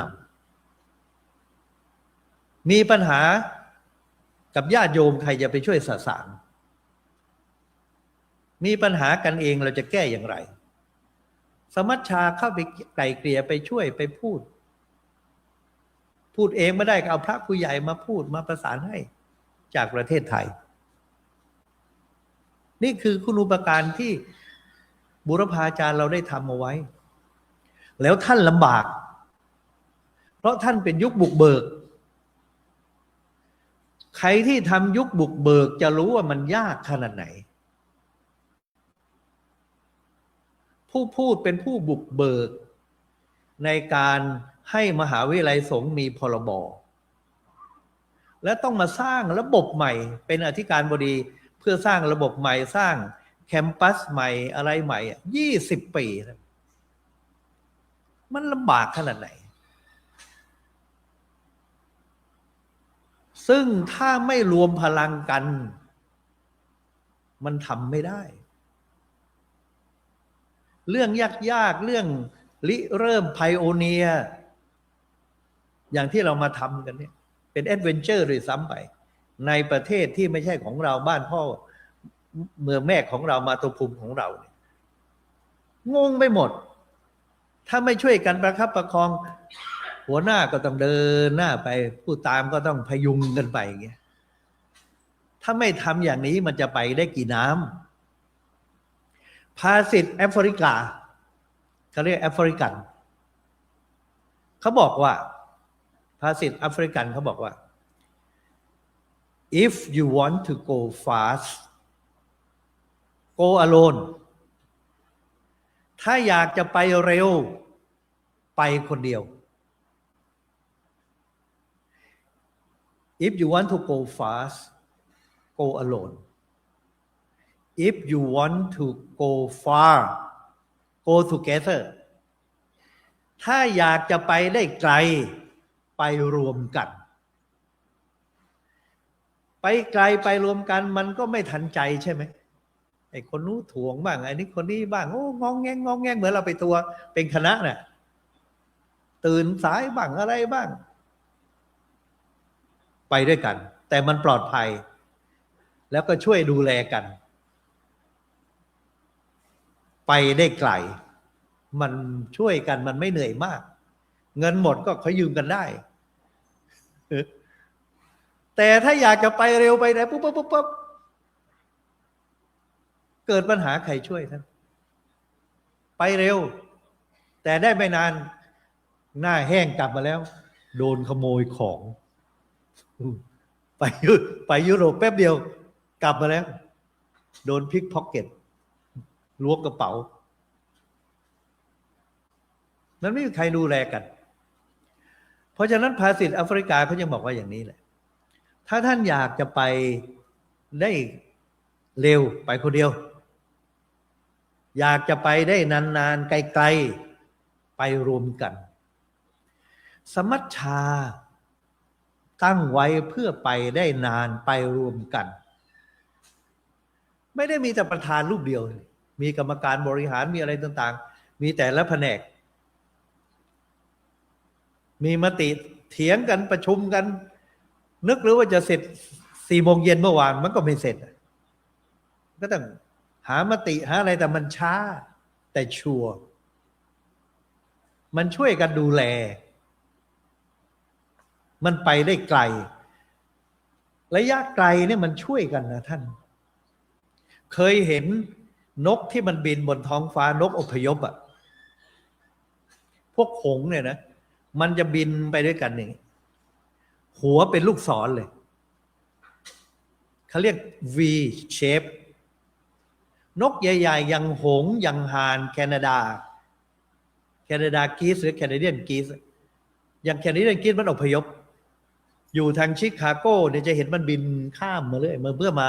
ทางเซาท์เนี่ยเพราะว่าหน้าหนาวเดือนเซปเทมเบอร์เดือนออกโตเบอร์เนี่ยมันจะบินอพยพมาใต้นกพวกนี้แล้วมันจะมาเป็นฝูงหัวหน้ามันจะอยู่ตรงกลางเนี่ยและถัดลงมาซ้ายขวามันจะมีเหมือนกับเป็นเหมือนกับปีกซ้ายขวามันจะเรียงกันเป็นลำดับมันจะหัวมันลูกศรฝรั่งเขาบอกเป็นลูกตูฟีตัวแรกมันอยู่หัวสุดเลยแล้วซ้ายขวามันก็จะแยกออกไปยาวอย่างนั้นมันบินตั้งหลายพันไมล์นะถามว่าทำไมมันเป็นรูปตูวีพวกห่านแคนาดาก็ดีพวกหงส์ก็ดีอะไรก็ตามตอนเย็นๆถ้าเราเห็นมันบินไกลๆนะตอบว่ามันมีประโยชน์นะที่มันบินไปด้วยกันอย่างนี้เหมือนเราตั้งสมัชชามันเป็นอย่างนี้แหละมันจะมีหัวหน้านกตัวหนึ่งจะเป็นหัวหน้าแล้วมีอักษรสาวกซ้ายขวาอยู่แถวที่2แล้วก็ตามเยอะเป็นแถวประโยชน์นักสัตวศาสตร์เขาศึกษาเขาพบว่านกตัวแรกเมื่อมันกระพือปีกมันตัวใหญ่เนี่ยนะมันจะกระพือช้าท่าน มันกดปีกลง มันลงพร้อมกัน ความกดอากาศที่มันดันลงไปข้างล่างเนี่ยเวลาปีกมันกดเนี่ยมันทำให้อากาศใต้ปีกเนี่ยมันขึ้นข้างบนมันออกปลายปีกนะช้อนขึ้นพอกดลงไปนี้ปุ๊บตัวมันก็ไปข้างหน้าอากาศมันถูกกดมันก็ขึ้นไอ้ตัวที่สองมาแทนที่พอดีเลยตรงจุดที่มันกดไว้อะอากาศที่ไอ้ตัวข้างหน้ากดใต้ปีกมันกำลังขึ้นตัวที่สองก็เลยรับอะไรรับส่วนดีโดนน้ำหนักไอ้ที่มันขึ้นน่ะยกตัวขึ้นมาไอ้ตัวที่สองกดปีกไว้มันก็ทำให้อากาศขึ้นมาไอ้ตัวที่สามเข้ามาแทนที่พอดีมันจะเป็นอย่างนี้เพราะฉะนั้นนกบินกันโดยวิธีนี้เนี่ยนะมันไม่เหนื่อยและบินได้นานได้ไกล go together บทเรียนจากนกนี่แหละถ้าเราทำอย่างนี้ไอ้ตัวแรกกดไปไอ้ตัวที่สองมาแทนที่เนี่ยแต่ละตัวมันจะบินได้นานไม่ค่อยเหนื่อยแล้วบินได้ไกลแต่หัวหน้าต้องเปลี่ยนปะทะแรงลมปะทะอะไรนั่งมันเหนื่อยในที่สุดมันก็จะถอยมาอยู่ที่สองไอ้ตัวที่สองมันจะขึ้นไปมันจะต้องมีตัวตายตัวแทนอย่างเงี้ยเป็นลักษณะของการทำงานเป็นทีมเป็นกลุ่มแล้วก็ไปได้ไกลอ้าวถ้าดูใกล้ๆท่านนะเคยสังเกตไหมพวกปั่นจักรยานแข่งโอลิมปิกหรืออะไรก็ตามเวลาเขาออกจากจุดสตาร์ทนั้นทำไมมันไปรวมกันเป็นหมู่เลยนะท่านว่าเพราะอะไรไอ้คนอยู่ข้างหน้าเนี่ยมันปะทะแรงลมไอ้คนที่สองมันสบายมันก็วิ่งอยู่ข้างหลังไปเรื่อย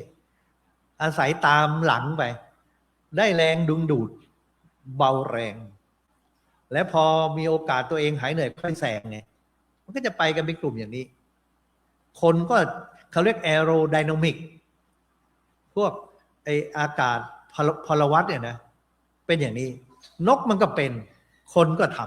ำในการทำงานเป็นทีมก็เช่นเดียวกันคนที่บุกเบิกเอาไว้เนี่ยมันเหมือนกับลดแรงกดดันจากข้างหน้าข้างหลังเนี่ยเข้าไปตามไปเรื่อยๆและวันหนึ่งเมื่อหัวหน้าออกไปเมื่อพระมงคลเทพโมลีท่านวางภาระหลวงพ่อพระมงคลรัตนวิเทศท่านก็มาทำแทนที่ได้อย่างสบายในสมัชชาก็เช่นเดียวกันมันต่อกันอย่างนี้ในมหาจุฬาก็เหมือนกันไอ้คนลำบากเนี่ยคือคนบุกเบิกเพราะฉะนั้นเราไปบุกเบิกที่ไหนนะก็ต้องเตรียมที่จะเผชิญแรงปะทะแล้วคนที่ตามหลังก็ต้องขอบคุณคนที่เดินข้างหน้าว่าเขาได้บุกเบิกได้สร้างทางให้เราเดินแล้วเราก็รับไม้ต่อเนื่องกันไปอย่างนี้ไปคนเดียวนะมันไปได้ไม่ไกลมันเหนื่อยแต่ถ้าไปร่วมกันมันไปได้ไกลอันนี้ก็คือสิ่งที่บุรพาจารย์ของเราได้ทำเอาไว้ในเรื่องของสมัชชาสงฆ์ไทยเป็นคุณูปการที่ยิ่งใหญ่และทำให้เรามีวันนี้ 2,519 มี5วัดเมื่อวานนี้พระเดชพระคุณพระเทพวชิรวิเทศประธานสมัชชาแจ้งที่ประชุมว่ามี128วัดเพิ่มขึ้นอีกกี่เท่าตัวจาก5เป็น128และถ้าปล่อยให้แต่ละรูปไปสร้างวัดกันเองเนี่ยอาจจะล้มละลายไปหลายวัดมีพระธรรมทูตในอเมริกาเท่าไหร่640รูปในปี2569บินตามหลังกันมาอย่างนี้และเราก็ต้องรักษาสมัชชาไว้อย่างนี้แต่ถามว่าแล้วสมัชชาจะไปไหนสมัชชานั้นมาจากบุรพาจารย์ของเรามีอยู่ปีหนึ่งได้มีโอกาสพบกันกับผู้แทนใหญ่ๆทั้งว่าเนี่ยในปีที่ผูกสีมาฝังลูกนิมิตวัดหลวงตาชีวัดไทยกรุงวอชิงตันดีซี โชคดีได้ไปอยู่ตรงนั้นด้วยในปี 2138 เป็นประสบการณ์ที่มีค่าสำหรับผู้ที่เป็นสมาชิกสมัชชาสงฆ์ไทยได้ทันเห็นท่านเหล่านี้ ที่แยกย้ายกันไปสร้างดาวคนละดวงแต่ก็จะมีสายใยผูกพันกันในสมัชชาแล้วพอมีกิจกรรมที่วัดไทยดีซีฝังเรื่องนิมิตกับท่านก็มารวมกันแทนวัดไทยเอก็หลวงเตี่ยพระธรรมราชานุวัตรท่านก็มาที่นั่นพระเทพพระมงคลเทพโมลีท่านก็ไปวันที่นั่นในงานวันนั้น พระสุธีรัตนาภรณ์สมเด็จของเราก็ไปรวมอยู่ที่นั่นและที่ประทับใจอีกรูปหนึ่งท่านมาสร้างวัดพุทธธรรมอยู่ชิคาโกหลวงพ่อปัญญานันทะท่านก็มารวมอยู่ที่นั่นสี่โอ้โหท่านเอ๋ยไปคนละทางสองทางนะถ้าไม่มีสมัชชาสงสัยไม่รู้จะบริหารยังไงหลวงพ่อปัญญาก็เทศลูกเดียว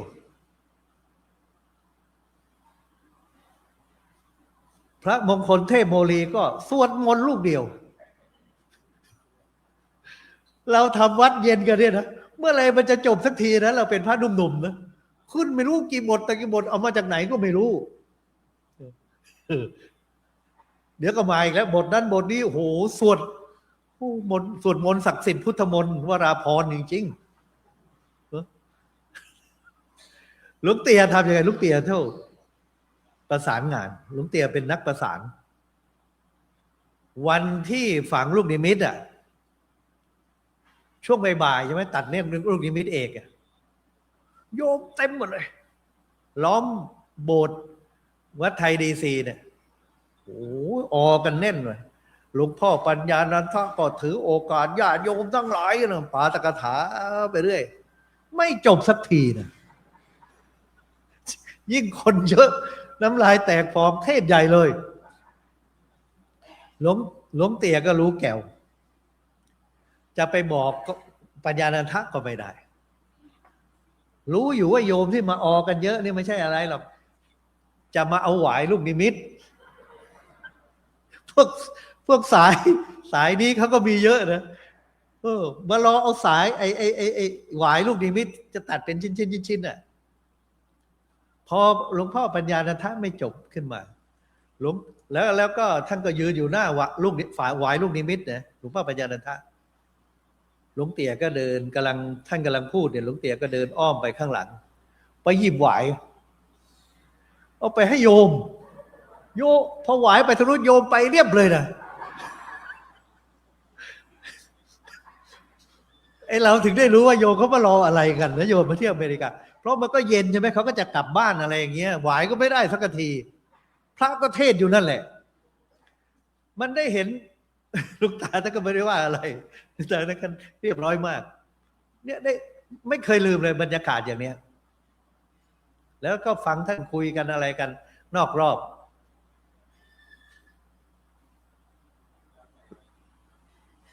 หลวงพ่อทั้งหลายเหล่านี้เนี่ยซึ่งมีคุณูปการแก่คณะสงฆ์เราเนี่ยมันมีอะไรให้เราได้ศึกษาได้ติดตามไว้มากมายทีนี้กลับมาถึงปัจจุบันล่ะเมื่อเราได้เห็นสิ่งที่บุรพาจารย์เราได้สร้างไว้เราสืบสารรักษาไว้แล้วเราจะต่อยอดอย่างไรเราจะไปทางไหนพัฒนาต่อยอดในการพัฒนาต่อยอดเมื่อวานเนี่ยได้พูดถึงการทำแผนวางแผน planning การวางแผนของสมัชชาก็ต้องมีรายละเอียดมีเทคนิคมากมายแต่มันสำคัญที่ตัว vision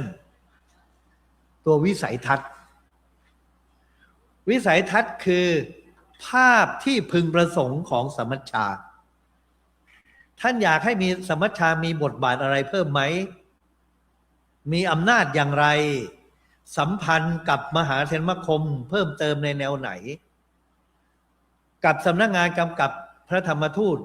ไปต่างประเทศอย่างไรเนี่ยกับส่วนราชการอย่างไรกับกงสุลใหญ่กับเอกอัครราชทูตอย่างไรเนี่ยเรามารีเซ็ตตั้งต้นแบบ ที่พึงประสงค์กันในยุคปัจจุบันผ่านมา50 ปีมันก็ต้องปรับละ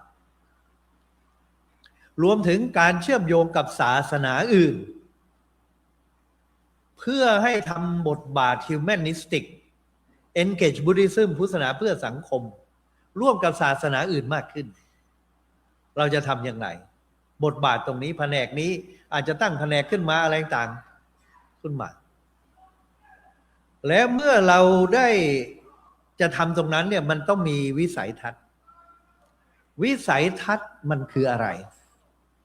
วิสัยทัศน์ก็คือมองไปในอนาคตเบื้องหน้าเคยไปที่ฟิลด์มิวเซียมน่าจะเป็นที่นิวยอร์กนะเขาเขียนตัวหนังสือตัวใหญ่เบ้อเริ่มเลยอ้างคำพูดของธีโอโดร์ รูสเวลต์อดีตประธานาธิบดีสหรัฐว่า keep your eyes on the star and your feet on the ground สองตาให้จ้องมองดาวสองเท้าให้ติดดินตัวใหญ่มากไม่รู้เขาออกหรือยังหลายปีมาแล้วหลาย10 ปีแล้วตาจ้องมองดาวคือมองไปที่เป้าหมายคือวิสัยทัศน์ร่วมกันไม่ว่าท่านจะอยู่วัดไหนก็ตามแต่เป้าหมายของการพัฒนาศาสนาพัฒนาวัดต้องไปในทางเดียวกันดวงดาวเป็นเป้าหมายของนักเดินเรือสมัยโบราณเวลาข้ามมหาสมุทรแอตแลนติกมันไม่มีเข็มทิศสมัยโบราณเขาจะดูดาวเหนือมันบอกว่าเราจะไปทางไหนถูกไหมตอนที่โคลัมบัสมาอเมริกานะท่านเรือ3 ลำคริสโตเฟอร์โคลัมบัสมาจากสเปนเนี่ยเขามีเข็มทิศแต่พอมาในระหว่างทางเนี่ยที่จะมาอเมริกาเนี่ยเกือบปลายทางเนี่ยลูกเรือกบฏไม่ไปต่อทั้ง3 ลำเลยปะทุเขาเรียกกบฏบังคับให้กลับยุโรปเพราะถ้าไปต่อจะตกขอบโลกเขาบอกว่าโลกมันแบนและคนที่ไร้การศึกษาอย่างพวกกาลาสีเรือเนี่ยกลัวเหลือเกินว่าเรือของโคลัมบัสเนี่ยที่บอกว่าจะไปอินเดียนั้นไม่จริงหรอกไปถึงจุดหนึ่งไปมันจะตกเหมือนตกไปน้ำตกอ่ะหล่นไปจากขอบโลกเลยตุ๊บไปเลยเขาก็เลยก่อการกบฏบังคับให้โคลัมบัสกลับยุโรปเมื่อ500-600 ปีที่แล้ว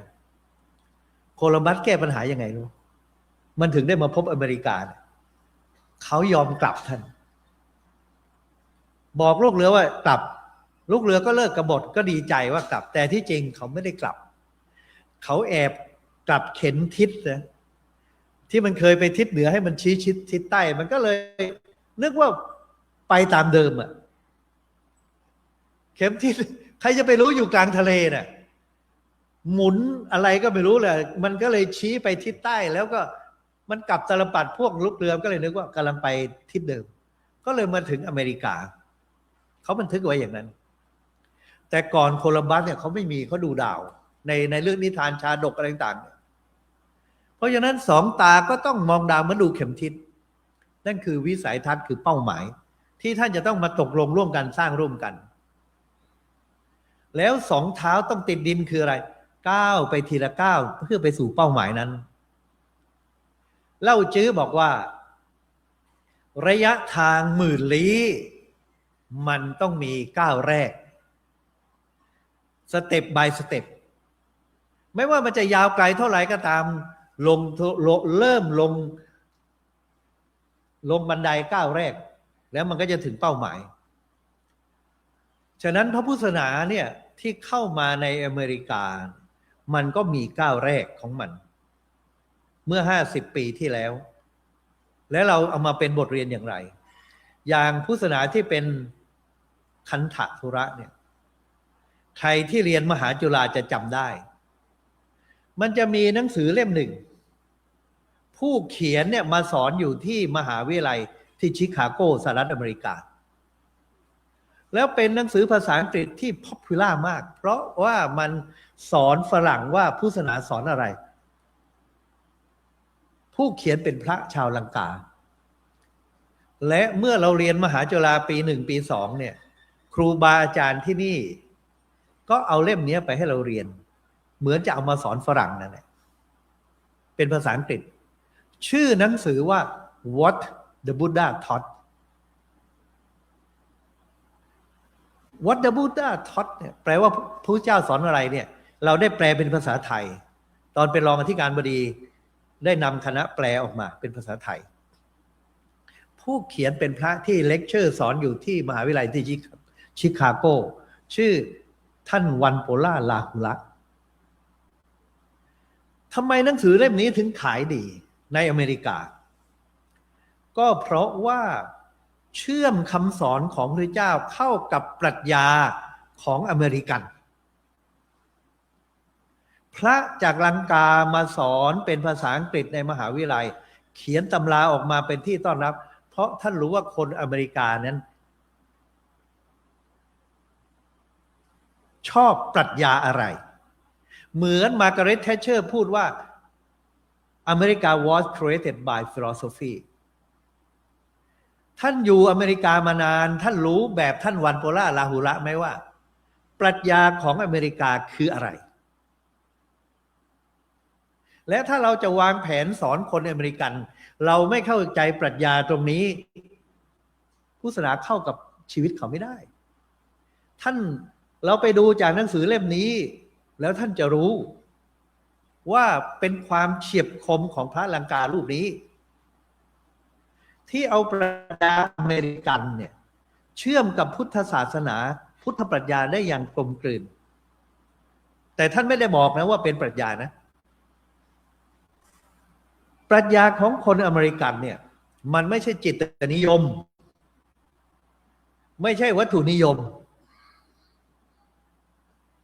จิตนิยมก็เอาเรื่องสปิริชวลจะไปอย่างเดียววัตถุนิยมก็เอาแต่วัตถุนิยมจ๋าไม่เอาเรื่องทางจิตเลย materialism อเมริกาไม่ใช่เอาทั้งสองอย่างอเมริกามาเน้นเรื่อง pragmatism ปฏิบัตินิยมจิตนิยมก็มาเถียงกันว่าจิตของเดิมจริงแท้มาอย่างเดียวคือจิตวัตถุนิยมก็บอกว่าจิตเป็นเพียงผลผลิตของสมองไม่ต้องไปสนใจมันสนใจแต่ความมั่งคั่งทางวัตถุแต่คนอเมริกาไม่ใช่อเมริกาไม่สนใจว่าจะมีจิตจริงไม่จริงเขาไม่ตั้งคำถาม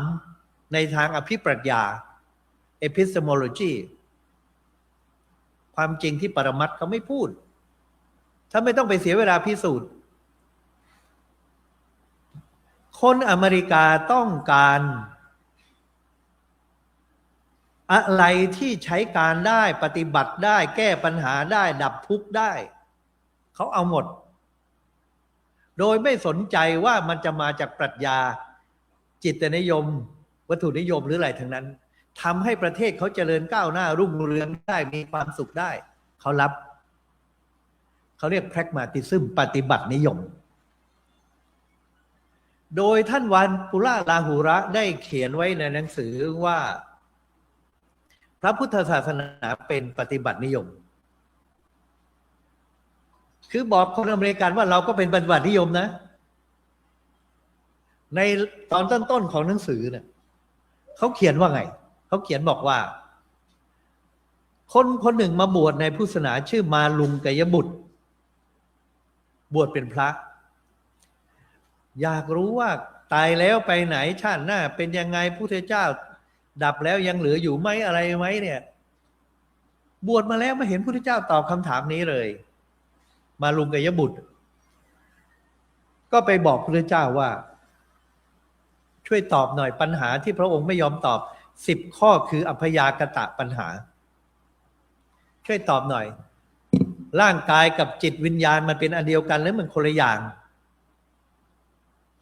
ตอบหน่อยถ้าไม่ตอบแล้วเป็นยังไงพระพุทธเจ้าถามไม่ตอบก็จะสึกเพราะบวชแล้วไม่ได้อะไรขึ้นมาไม่ได้คำตอบอะไรขึ้นมาบวชแล้วจะสึกพระพุทธเจ้าบอกมาลุงกยบุตรตอนที่เธอมาขอบวชในพระพุทธศาสนา มันมีประโยคไหนที่เรารับปากเธอว่าบวชแล้วเราจะตอบคำถามเหล่านี้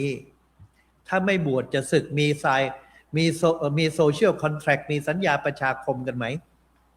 ไม่มีมาลุงกยบุตรก็ไม่มีเมื่อไม่มีเธอจะศึกก็ตามใจไม่ตอบทำไมไม่ตอบพระเจ้าก็อธิบายว่าตอบแล้วเธอก็ไม่ได้เรื่องอะไรหรอก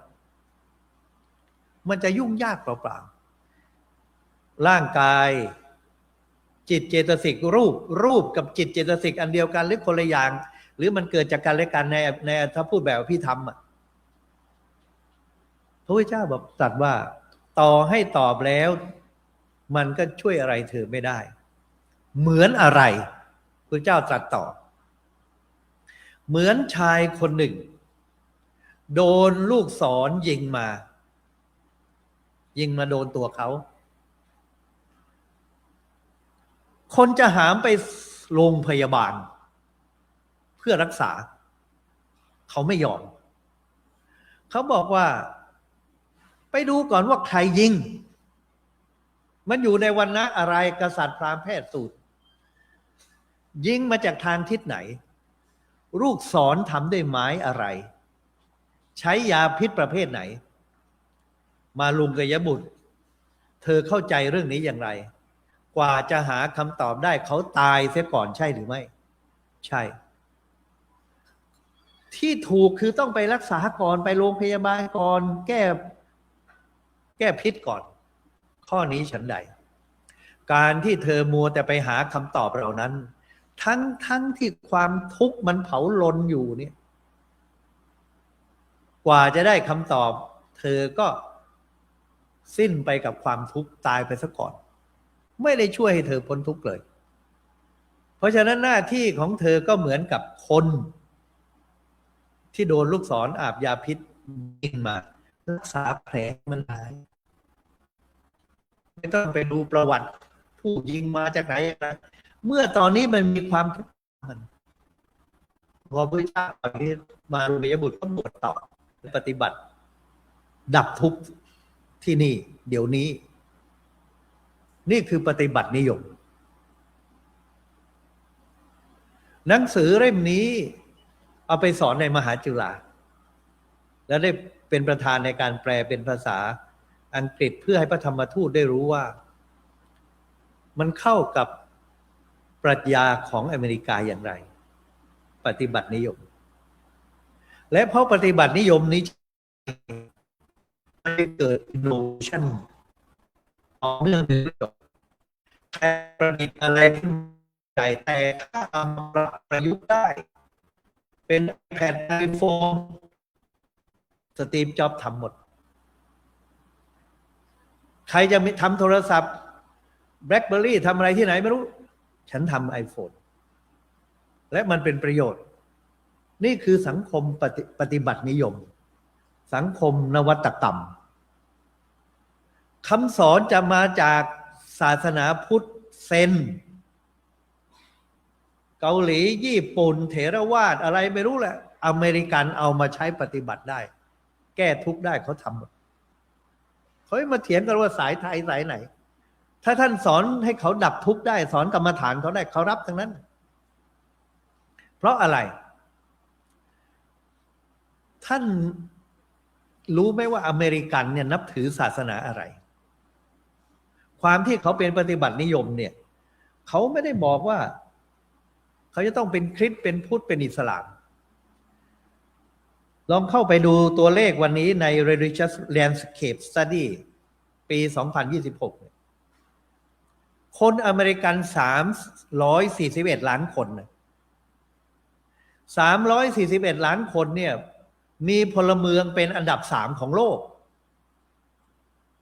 อันดับ1คืออินเดีย 1,400 ล้านคนอันดับ2คือจีน 1,400 ล้านคนมันมากกว่ากันเนี่ยแต่ก่อนเนี่ยจีนมากกว่าแต่ตอนนี้จีนเกิดน้อยกว่าคนอินเดียแซงเป็นอันดับ1ของโลกก็ 1,400 ล้านอเมริกามาอยู่อันดับ3 population 341 ล้านคนใน341ล้านคนเนี่ย นับถือศาสนาคริสต์ 62% 62%นั้นในวันนี้เนี่ยใน 62% เนี่ยเป็นโปรเตสแตนต์ 40%เป็นแคทอลิก 19%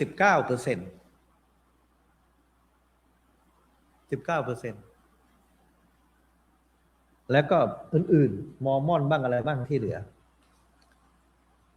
แล้วที่เซอร์เวย์แล้วบอกว่าไม่นับถือศาสนาเนี่ยเยอะไหม เยอะท่าน พวกนี้แหละที่ชาวพุทธที่พุทธศาสนาพระอาจจะได้โอกาสไปสนทนาธรรม คนที่ไม่ระบุว่านับถือศาสนา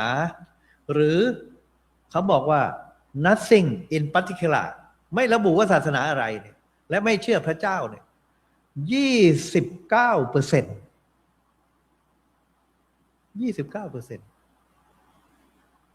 เยอะมากใน341ล้านเนี่ย 29% เนี่ยเราไม่ต้องไปคอนเวิร์ตใครหรอกเพราะเขาก็ไม่เชื่ออยู่แล้วศาสนาต่างๆแต่ไอ้ที่เป็น pragmatism เนี่ย scientific อะไรนะเอาไปเชื่อมกับเขาให้ได้และเขาจะมาสนใจกรรมฐานเหลือ 7% แบ่งให้ศาสนาอื่นยิวเอาไป 2%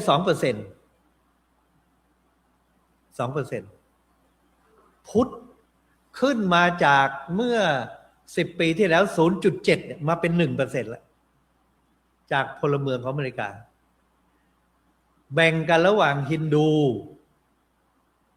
แล้วก็อิสลามพุทธอย่างละ 1% ของประชากรในยังมี 29% เนี่ยที่ไม่นับถือศาสนาไม่อะไรเลยและพร้อมที่จะฟังคำสอนเหล่านี้ท่านจะทำอย่างไรเพราะฉะนั้นเชื่อมกับปรัชญาคำสอนคำอธิบายตอนนี้ประเทศไทยมีโครงการใหญ่ก็คือแปลพระไตรปิฎกเป็นภาษาอังกฤษหลายท่านอาจจะบอกว่ามันก็มีอยู่แล้วนั่นมันเป็นของ Polytext Society แล้วก็แปลไม่จบที่กรุงลอนดอนแล้วแปลมา100 ปีมาแล้วเล่มที่1แปลเมื่อ100 ปีเล่มที่2 50 ปีภาษามัน100 ปีนี่มันลักลั่นกันมากแต่ละเล่มเนี่ยไม่ได้แปลโดยบรรณาธิการคนเดียวกันตายไปเยอะแยะเพราะฉะนั้นมึงจึงขาดเอกภาพโลภะโทสะโมหะคำเดียวแปลกันภาษาอังกฤษคนละคำในรอบ100 ปีเนี่ยแล้วมีพระบางรูปแปลบ้างคนละส่วน2 ส่วนไม่ได้แปลจบคนละเล่ม2 เล่มรัฐบาลไทยใจกว้างนะตั้งโครงการแปลพระไตรปิฎกให้จบพร้อมกัน45 เล่มเป็นครั้งแรกในโลกจากภาษาบาลีฉบับสยามรัฐเพื่อเฉลิมพระเกียรติพระบาทสมเด็จพระเจ้าอยู่หัวรัชกาลปัจจุบันเสด็จขึ้นครองราชย์มหาเถรสมาคมมีมติกระทรวงวัฒนธรรมตั้งงบประมาณอุปถัมภ์ให้พระพรหมบัณฑิตที่พูดเนี่ยเป็นประธานทำมา3 ปีแล้วยังไม่เสร็จเพราะอะไรงบประมาณก็มีหมดแล้วให้มาหมดแล้วแต่พอยุบครม.ทีเปลี่ยนนายกทียุบกรรมการทีหนึ่งมันเป็นระเบียบมีเงินก็ใช้ไม่ได้กองหยวนประยูนหนึ่ง20 กว่าล้านตอนนี้ปีสุดท้ายเนี่ยแตะก็ไม่ได้นะนั่งดูอยู่นะดูเงินมาเป็นปีแล้วกลับไปนี่ไม่รู้เขาจะตั้งกรรมการได้หรือยังแต่ว่าผู้แปลก็แปลกันก็หมดละแล้วมันมีโปรแกรมคอมพิวเตอร์ที่เช็คได้หมดเล่มไหนแปลว่าอะไรอย่างไรในคำเดียวกันเราก็จะใช้โปรแกรมนั้นให้ร่วมสมัยและก็หวังว่าเมื่อเสร็จแล้วเนี่ยพระธรรมทูตไทยเนี่ยเอาไปใช้ได้ไม่ต้องมาเสียตังค์เหมือนกับ Polytext Society ถ้าเราจะอ่านต้องไปซื้อเข้ามาออนไลน์ก็ไม่ได้หวงของเราเป็นการกุศลอันนี้ Scholastic Buddhism พุทธศาสนาเชิงวิชาการเราก็ทำการใหญ่อยู่โครงการใหญ่ส่วนที่ทำไปแล้วเขาเรียก Common Buddhist Text พระไตรปิฎกสากลเอาเรื่องศีลสมาธิปัญญาของเถรวาทมหายานวัชรยาน ในคัมภีร์พระไตรปิฎกบาลีสันสกฤตจีนทิเบตสอนว่าอย่างไรเนี่ยในเรื่องเดียวกันศีลสมาธิปัญญาเนี่ยเอามารวมไว้ในเล่มเดียวกัน เพื่อประโยชน์ในการเข้าใจพุทธศาสนาเรียกว่า CBT Common Buddhist Text เป็นประธานจัดทำใช้เวลาทำอยู่7 ปีเอานักปราชญ์ทั่วโลกมาช่วยกันทำเสร็จแล้วแปลตอนนี้ออกไปสู่ภาษา10 กว่าภาษาแล้วกำลังแปลเป็นสเปนิชกำลังแปลเป็นจีนแปลพิมพ์เป็น10 ภาษาแล้วมหาจุฬากับสภาสากลวิสาขบูชาโลกเป็นเจ้าของลิขสิทธิ์สมัชชาสงฆ์ไทยจะมาพิมพ์แจกไม่มีค่าลิขสิทธิ์เรียก CBT Common Buddhist Text แปลภาษาไทยก็มีต่างประเทศเอาไปเป็นตำราศึกษาเปรียบเทียบเถรวาทมหายานวจรยานในเรื่องกรรมฐานนี่แหละในเรื่องกรรมฐานมาเข้าสู่พุทธศาสนาแบบเอโซเทริกแบบเมดิเททีฟแบบวิปัสสนาธุระจากคันธธุระมาวิปัสสนาธุระได้พูดเมื่อวานว่าในประเทศสหรัฐอเมริกาคนสนใจกรรมฐานกันมาก meditation ขนาดนิตยสารถ่ายขึ้นปกถ้าไปหาดูได้พาดหน้าปกเป็นรูปคนนั่งกรรมฐานมือวางนี้ใช้คำว่า mindful revolution ปฏิวัติโลกด้วยสติแล้วก็มีบทความ cover story อยู่ในนั้นลองไปอ่านดู2014 2557 12 ปีที่แล้วต้นปีนี้ก็ยังมีอีก Time Magazine ก็ออกบทความเล็กๆมาอีกอันเรื่องสติเขาให้ความสนใจกันมากทำไมเป็นอย่างนั้นก็ต้องบอกว่าปฏิบัตินิยมไงเขาไม่ได้ห่วงว่ามาจากศาสนาไหนเลยเขาชอบสติเขาจะเอาเรื่องสติไม่ต้องบอกยี่ห้อเหมือนเติ้งเสี่ยวผิงพวกปฏิบัตินิยมเนี่ยอดีตผู้นำจีนที่ทำให้จีนเจริญก้าวหน้าก้าวกระโดดอยู่ในปัจจุบันเนี่ยเพราะเติ้งเสี่ยวผิงเป็นปฏิบัตินิยมผู้นำจีนปกติคนจีนเนี่ยขยันขันแข็งแต่ไปยกเลิกสิทธิผลประโยชน์จากที่ค้าขายได้ทำนาได้ก็ไม่ได้เป็นของตัวเองไปเป็นของคอมมูนเป็นของประชาคมมันก็ไม่มีแรงจูงใจให้อยากทำนาได้มามันก็เป็นของกลางมันก็เลยขี้เกียจแอบแฝงมันจะเหมือนกับบิณฑบาตแล้วเขาไม่ให้ตังค์หรือเปล่าไม่ทราบแต่เดี๋ยวนั่นแหละเป็นแบบเป็นกับคอมมิวนิสต์อะไม่แบ่งเปอร์เซ็นต์ให้เลยเลยหาคนบินยากทีนี้จีนมันก็ไม่เจริญนี่ตั้งแต่สมัยเหมาเจ๋อตุงอ่ะพอมายุคเติ้งเสี่ยวผิงเอาอย่างนี้ใครทำใครได้ใครทำนาได้ข้าวเป็นของตัวเองใครค้าขายได้กำไรเป็นของตัวเองมีบ้านเป็นของตัวเองยกเว้นอย่างเดียวประเทศคอมมิวนิสต์ไม่ให้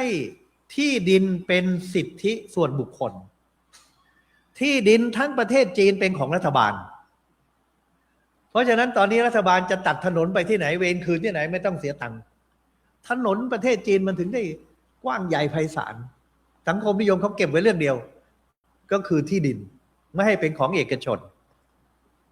แต่ใครทำใครได้ใครขายใครได้คนก็ไปถามเติ้งเสี่ยวผิงมันไม่ขัดกับหลักการคอมมิวนิสต์เหรอว่าทุกอย่างจะต้องเอามารวมเป็นของสงฆ์เป็นของกลางเป็นของชุมชนแล้วเอามาเป็นเอกชนอย่างนี้มันผิดหลักคอมมิวนิสต์นะเติ้งเสี่ยวผิงบอก who cares พูดแทนเขานะเขาคงไม่ได้พูดอย่างนี้หรอกให้มันประเทศมันเจริญเป็นใช้ได้ก็ไอ้ที่ประเทศมันจนเพราะคนขี้เกียจเนี่ยก็เพราะว่ามันไม่มีแรงจูงใจใช่ไหมไม่มี motivation ไม่มีแรงจูงใจให้อยากทำงานให้อยากขยันเพราะฉะนั้นเอาเรื่องระบบเป็นเจ้าของเนี่ยไปให้คนจีนถ้าเขาจะได้ขยันทำงานแล้วทำไมต้องมีการตลาดด้วยเล่าไป ไปค้าขายเนี่ยไอ้พวกการตลาดกำไรขาดทุนมันเป็นพวกทุนนิยมไม่ใช่เหรอแคปิตอลิซึมแล้วทำไมโซเชียลิซึมเอามาใช้มันขัดหลักโซเชียลิซึมสังคมนิยมการเป็นเจ้าของก็ดีการหลักการตลาดการแข่งขันเสรีอะไรต่างเนี่ยมันไม่ใช่สังคมนิยมท่านเอามาใช้ได้ยังไงเติ้งเสี่ยวผิงตอบแบบปฏิบัตินิยมว่าแมวไม่ว่าขาวหรือดำจับหนูได้เป็นใช้ได้มันจะเป็นระบบไหนก็ไม่รู้แต่ทำให้คนจีนมีกินมีใช้มีมั่งคั่งเอาเลยมันก็เปิดประเทศมาอย่างทุกวันนี้เนี่ยอย่านึกว่าประเทศอเมริกาเท่านั้นนะมีแท็กซี่ที่ไม่มีคนขับมีเวโมจีนเพียบเลยเทคโนโลยี IT AI ไม่รออเมริกาเลยก็เพราะว่าไม่ว่าอะไรก็ตามที่อเมริกามีเขาก็เอาไปผลิตได้รถไฟความเร็วสูงท่านญี่ปุ่นเป็นคนผลิตเยอรมันเป็นคนผลิตจีนซื้อเทคโนโลยีไปผลิตรถไฟความเร็วสูงวิ่งทั่วประเทศจีนกิโลหลายกิโลมากกว่าญี่ปุ่นมากกว่าเยอรมันเพราะพื้นที่มันกว้างใหญ่ไพศาลเทคโนโลยีของประเทศอื่น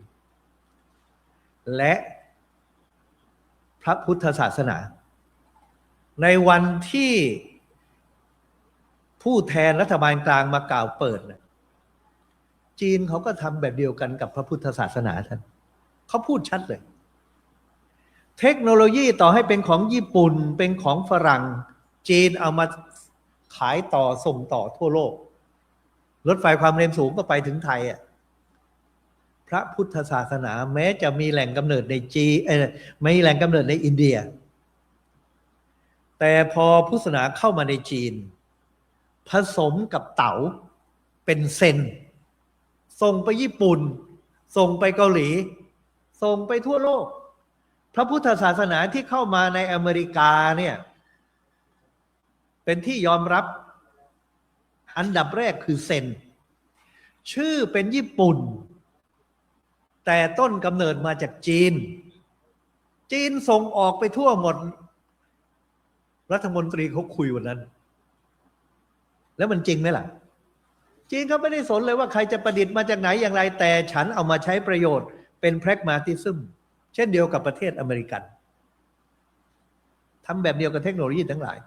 เพราะฉะนั้นพุทธศาสนาที่ว่าเซนเนี่ยนะท่านคนญี่ปุ่นออกเสียงชาน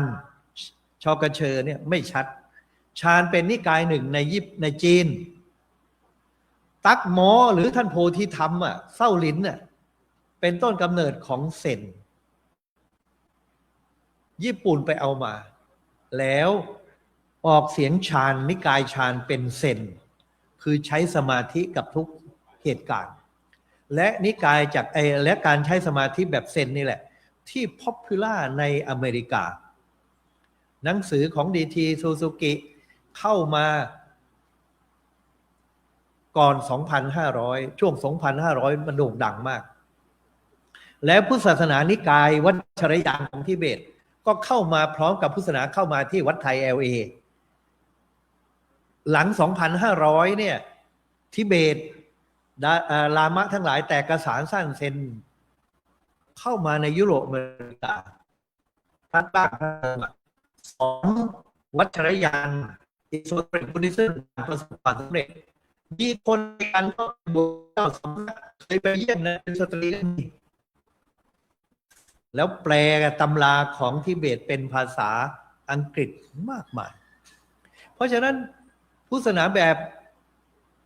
วัชรยานแบบเซนก็เข้ามาอยู่ในอเมริกาเรียกว่าเป็นที่ต้อนรับแบบแพรกมาติซึมเถรวาทเข้ามาเจาะเข้าไปตรงไหนตรงเมดิเทชันเหมือนเซนนั่นต้องถือว่าเป็นคุณูปการจากเซนด้วยที่วิปัสสนาคำว่าสติ mindfulness เป็นที่ต้อนรับของคนอเมริกันทุกวันนี้เหตุมาจากโปรเฟสเซอร์ในมหาวิทยาลัยนะท่านไม่ใช่พระสอน mindfulness ให้กับคนอเมริกัน ปกของ Time Magazine ที่บอกว่า Mindful Revolution บอกไว้ชัดเจนว่าทำไมอเมริกาถึงมาเฮอสติ เพราะคนอเมริกาเนี่ยถ้าหากว่าสวมจีวรสวมชุดศาสนาเขายังสงสัยเชื่อครึ่งไม่เชื่อครึ่งว่าสติจะดีมีประโยชน์หรือไม่ mindfulness แต่บังเอิญว่าคนที่สอนเนี่ยใส่ชุดสูทเป็นโปรเฟสเซอร์ในมหาวิทยาลัยแมสซาชูเซตส์ชื่อจอห์นกัมบัตซินในจอห์นกัมบัตซินเนี่ยเป็นโปรเฟสเซอร์ทางวิทยาศาสตร์ทางแพทย์ทางอนาโตมีด้วยแล้ววันหนึ่งเขาปฏิบัติกรรมฐานเรื่องสติในขณะที่เขาเป็นโปรเฟสเซอร์ทางวิทยาศาสตร์ทางแพทย์เขาลองปฏิบัติกรรมฐานน่าจะร่วมกับทางเซนบ้างทางเซนนี่แหละเขาก็บอกนี่คือคำตอบเรื่องสติเนี่ยกลับมาอยู่กับปัจจุบันเนี่ย here and now เนี่ยเขาจะเอาไปใช้ช่วยคนไข้ที่เขาดูแลอยู่ในโรงพยาบาลในภาควิชาเกี่ยวกับจิตเวชก็ดีในโรงพยาบาลก็ดีเพราะว่าปัญหาของคนไข้เช่นความเจ็บปวดคนไหนที่เป็นโรคเรื้อรังเนี่ยนะท่านปวดขาปวดเข่าปวดหลังปวดอะไรต่างๆเนี่ยซึ่งเราอายุมากขึ้นในสังคมสูงวัยมันเป็นกันทั้งนั้นแหละมันจะหงุดหงิดชีวิตไม่มีความสุขเขาก็ลองเอากรรมฐานคือสติสมาธิเนี่ยไปสอนคนไข้มันได้ผลท่าน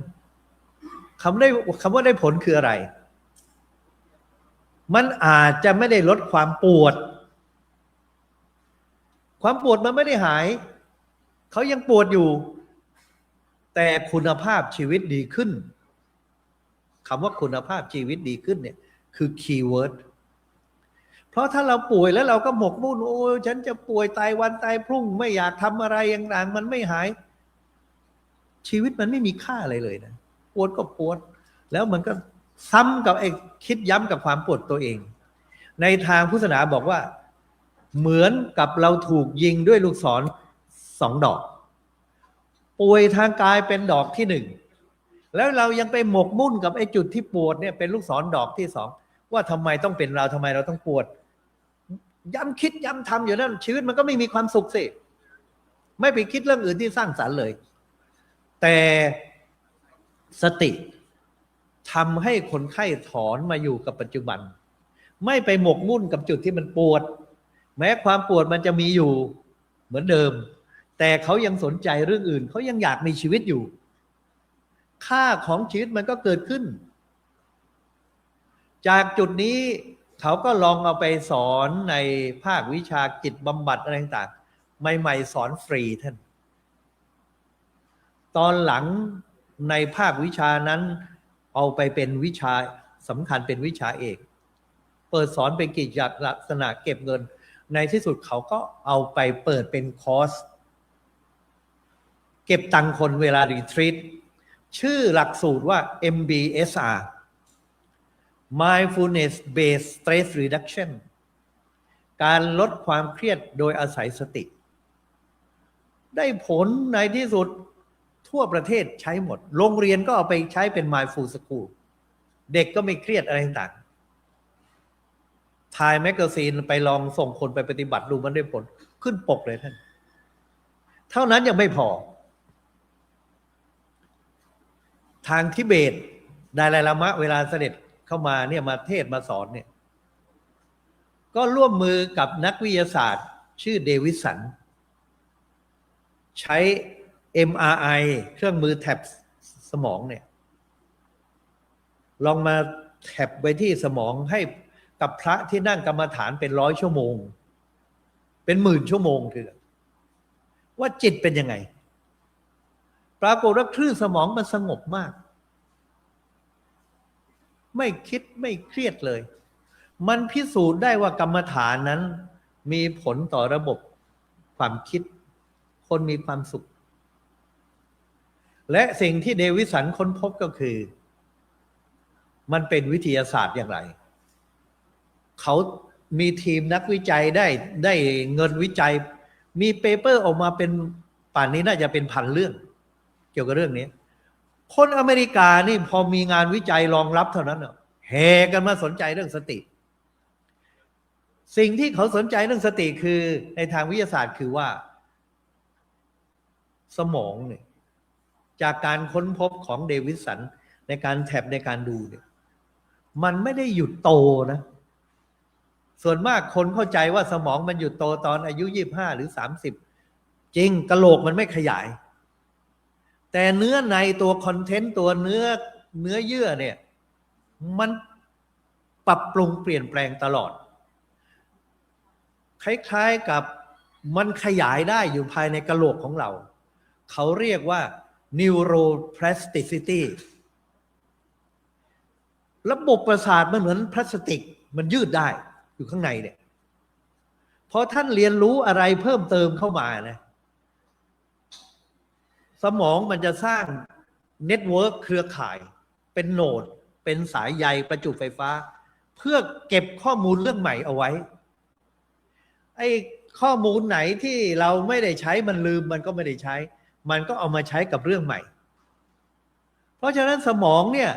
ยิ่งใช้นะมันไม่หยุดโตมันไม่หยุดสร้างเน็ตเวิร์ก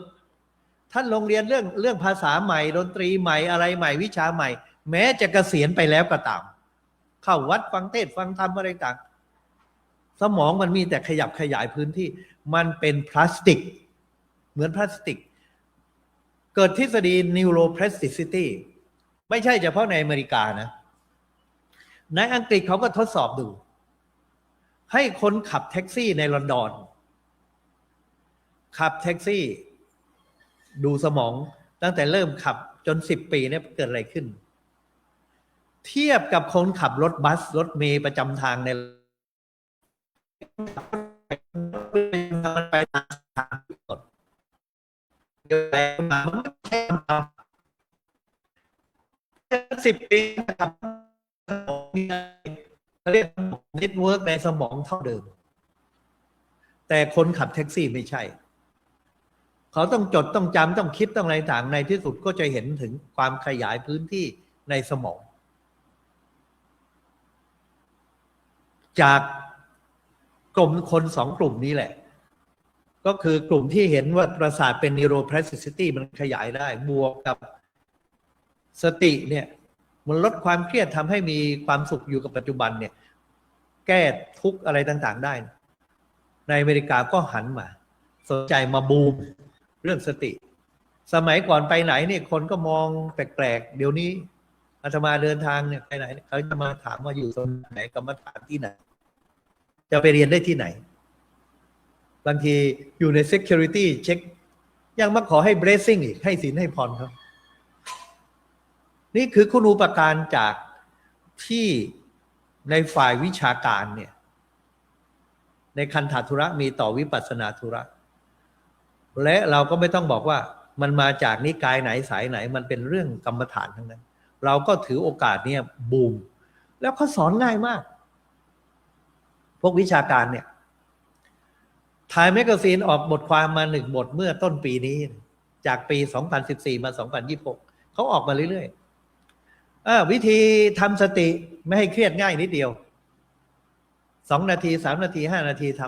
ำถ้าท่านกำลังรู้สึกว่ากำลังมีปัญหาเขาเขียนบทความมองไปรอบๆตัว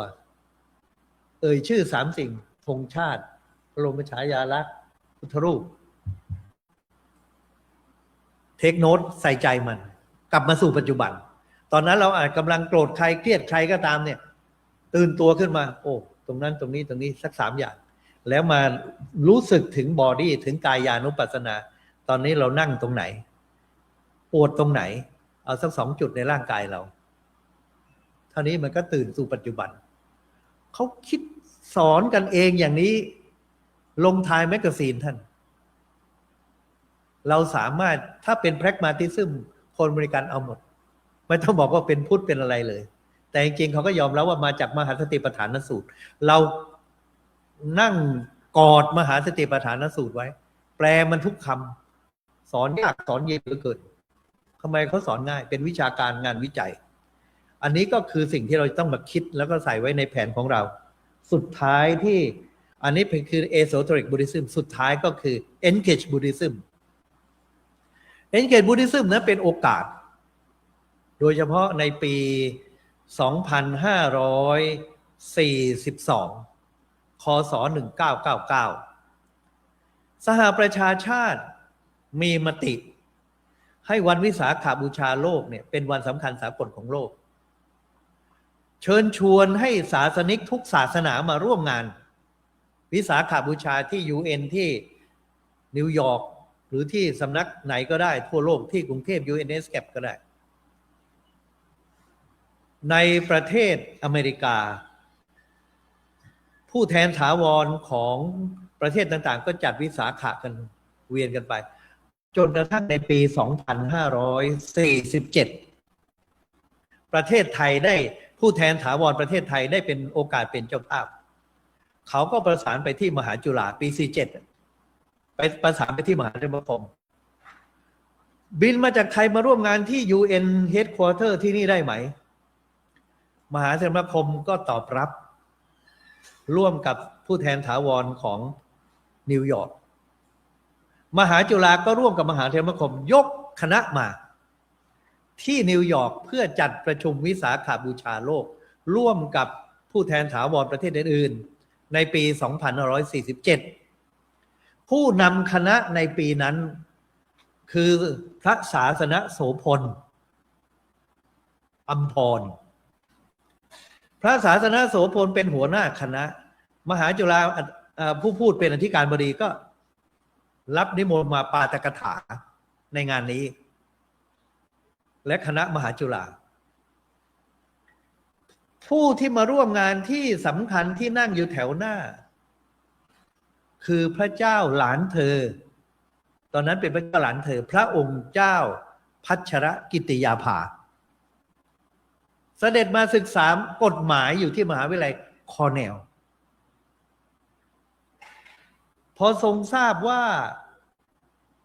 มีงานวิสาขบูชาสละเวลาของพระองค์ท่านมากราบพระศาสนโสพลพระศาสนโสพลรูปนี้ต่อมาได้เป็นสมเด็จมหามุนีวงศ์ปัจจุบันคือสมเด็จพระสังฆราชของไทยพูดอยู่ในเหตุการณ์จำได้เลยความงดงามของจริยวัตรของพระองค์ความใส่พระทัยในเรื่องของศาสนาแม้จะมีภาระยุ่งยากในการเรียนก็ทรงสละเวลามาร่วมงานวิสาขบูชาโลกเป็นความประทับใจที่งดงามและเป็นจุดเริ่มต้นที่เราคิดว่าวิสาขบูชาโลกถ้าให้ฉลองอยู่ในอเมริกาคนเอเชียไม่มาเพราะมันแพงเอาไปจัดที่ประเทศไทยดีกว่าที่สำนักงานสหประชาชาติที่กรุงเทพรัฐบาลเห็นชอบมหาธรรมคมเห็นชอบเราก็ตั้งสภาสากลวิสาขบูชาโลกซึ่งอาตมาภาพผู้พูดเนี่ยเป็นประธานมาที่ประเทศไทยเนี่ย15 ครั้งไปเวียดนาม4 ครั้งแล้วไปลังกา1 ครั้งแล้วก็ไปจัดที่จีน1 ครั้ง21 ครั้งโดยทั่วโลกให้ความสนใจในหัวข้อที่เราประชุมกันเป็น Engage Buddhism Humanistic Buddhism ตรงกับเป้าหมายการพัฒนาที่ยั่งยืนของสหประชาชาติ5 คำถ้าท่านจะเอาไปใช้และคุยกับใครไม่ว่าศาสนาคริสต์อิสลาม5 คำเท่านั้นในการทำงานปัจจุบันมันจะสรุปเป้าหมายการพัฒนาที่ยั่งยืน17 ข้อซึ่งวิสาขบูชาโลกประสบความสำเร็จในการได้รับความร่วมมือจากทุกฝ่ายเพราะเราเน้น5 คำเรียก5 P ภาษาอังกฤษตัว P เนี่ย5 P's number 1อันดับที่ 1ก็คือเราจะประยุกต์พุทธธรรมเพื่อให้เกิด P ตัวแรก prosperity คือความมั่งคั่งทางเศรษฐกิจให้คนอยู่ดีกินดี prosperity พุทธศาสนาอยู่ที่ไหนก็ตามต้องให้คนได้มีความสุขทางวัตถุเป็นเขาเรียกว่าหัวใจเศรษฐีนะอุอากาสะนะ prosperity ไม่อดอยากไม่หิวโหย ข้อ2 people เราไปอยู่ที่ไหนชาวพุทธไปอยู่ที่ไหนต้องสร้างความสัมพันธ์อันดีระหว่างประชาชนพุทธคริสต์อิสลามอะไรก็ตามโดยมีมรดกทางวัฒนธรรมเป็นฐานให้เขามาร่วมงานเราไปร่วมงานเขาเป็น people โดยอาศัยวัฒนธรรมที่งดงามของไทยเราเนี่ยเป็นจุดขายเข้ามาชมโบสถ์เข้ามาชมวัดเข้ามาอะไรก็ตามข้อ3ข้อ1 prosperity ข้อ2 people คนวัฒนธรรมข้อ3 planet รักษาโลกสีเขียวใบนี้ให้เป็นกรีนคือสิ่งแวดล้อมทำอารามให้เป็นอารามวัดเนี่ยชื่อว่าอารามแปลว่าสวนรักษาความเป็นสวนเป็นอารามต้นไม้ดอกไม้ใบไม้ให้คงอยู่ไม่ใช่จะมีตึกรามอย่างเดียวหรือมีความย่อยยับทางสิ่งแวดล้อมเราต้องรักษาสิ่งแวดล้อม planet ข้อ4ตัว P ที่4จาก planet เป็น peace สันติภาพพระพุทธศาสนาต้องส่งเสริมสันติภาพภายในนัตถิสันติปรังสุขขังสุขอื่นยิ่งกว่าความสงบภายในจิตใจเป็นไม่มีสร้างสันติภาพในสังคมสุขาสังคสะสามัคคีความพร้อมเพรียงของหมู่คณะนำสุขมาให้และอันดับ3ไม่เบียดเบียนการสิ่งแวดล้อมไม่เบียดเบียนสัตว์ทั้งหลายอัพพยาปัชชังสุขังโลเกความไม่เบียดเบียนกันเป็นสุขในโลกสันติภาพ3ชั้นพระพุทธศาสนานำมาสอนเราก็มาเผยแพร่ P ที่1 prosperity ความมั่งคั่ง P ที่2วัดนี้มีนะการตลาดการอะไรต่างๆ prosperity ของท่านวัดมงคลรัตนาราม UP prosperity ยัดชัดเจนมาก people วัฒนธรรมหลากหลายถามท่านเจ้าวาดว่าคนมาทานอาหารวันอาทิตย์เป็นคนไทยหรือคนต่างประเทศคนอเมริกันเท่าไหร่เขาบอกเกิน 90% เป็นคนอเมริกันหรือคนชาติอื่นวัฒนธรรมมาชมมาที่งานมาพักผ่อนไม่เก็บตังค์ค่าเข้าวัดเป็น people ความสัมพันธ์ระหว่างประชาชนอันที่3 planet สิ่งแวดล้อมมาครั้งก่อนไม่เห็นแม่น้ำพามงามอย่างนี้เนาะเขื่อนก็ยังไม่มีสิ่งแวดล้อมอื่นๆมากมายรักษาเอาไว้สันติภาพที่วัดมงคลเด็กมานั่งกรรมฐานจาก mindfulness นั่นแหละไปดูภาพมาเรียนพุทธศาสนามานั่งกรรมฐานเจอไหว้น่ารักมากสันติภาพภายในจิตใจเป็นฐานของสันติภาพในสังคมและสุดท้ายคำที่5 partnership เราจะสร้าง4อย่างนี้โดยไม่สร้างแนวร่วมพันธมิตรไม่สำเร็จยิ่งเราอยู่ในประเทศที่คนส่วนใหญ่นับถือศาสนาอื่นเราต้องจับมือเป็นอินเทอร์เฟซสัมมนาประชุมกันและแสวงจุดร่วมคือเป้าหมายคือสันติภาพโดยสงวนจุดต่างคือความต่างของศาสนาเคารพซึ่งกันและกันนำไปสู่เป้าหมายเดียวกันเพราะการอยู่ร่วมกันอย่างสันติโดยไม่ได้ทำตามลำพังเราก็เป็นหนึ่งในพลังขับเคลื่อนเป็นพลวัตไปสู่เป้าหมายนั้นการทำอย่างนี้ใครจะนำใครจะอะไรไม่สำคัญให้เหมือนนกที่มันบินด้วยรูปตัวฟรีใครนำเราก็ถือโอกาสบินสบายๆหน่อยเรานำเขาก็จะได้ตามอย่างสบาย เราจะได้ไปได้ไกลและนาน ไม่ต้องไว50 ปีเราได้ทำมาแล้ว สมัชชาสงฆ์ไทย ช้าๆแต่ชัวร์เกิดเอกภาพสืบสารรักษาต่อยอดพัฒนาต่อไป และพยุงซึ่งกันและกันเดินไปด้วยกัน มันก็จะทำให้ไปสู่เป้าหมายที่เราฝันเอาไว้ และที่บูรพาจารย์ได้วางฐานเอาไว้อย่างงดงาม วันนี้เรามารำลึกนึกถึงท่านเหล่านั้น ได้มาส่งจิตกระแสจิตไปถึงท่านเหล่านั้น และมาประชุมร่วมกันทำความดีร่วมกันชนะเป็นบุญกุศลมหาศาลวันนี้เป็นการให้ธรรมทาน แก่ท่านทั้งหลายเป็นธรรมเทศนาใหม่ท่านทั้งหลายก็ฟังธรรมเป็นธรรมสวรรค์ใหม่เป็นบุญกุศลนอกเหนือจากการประชุมสัมมนา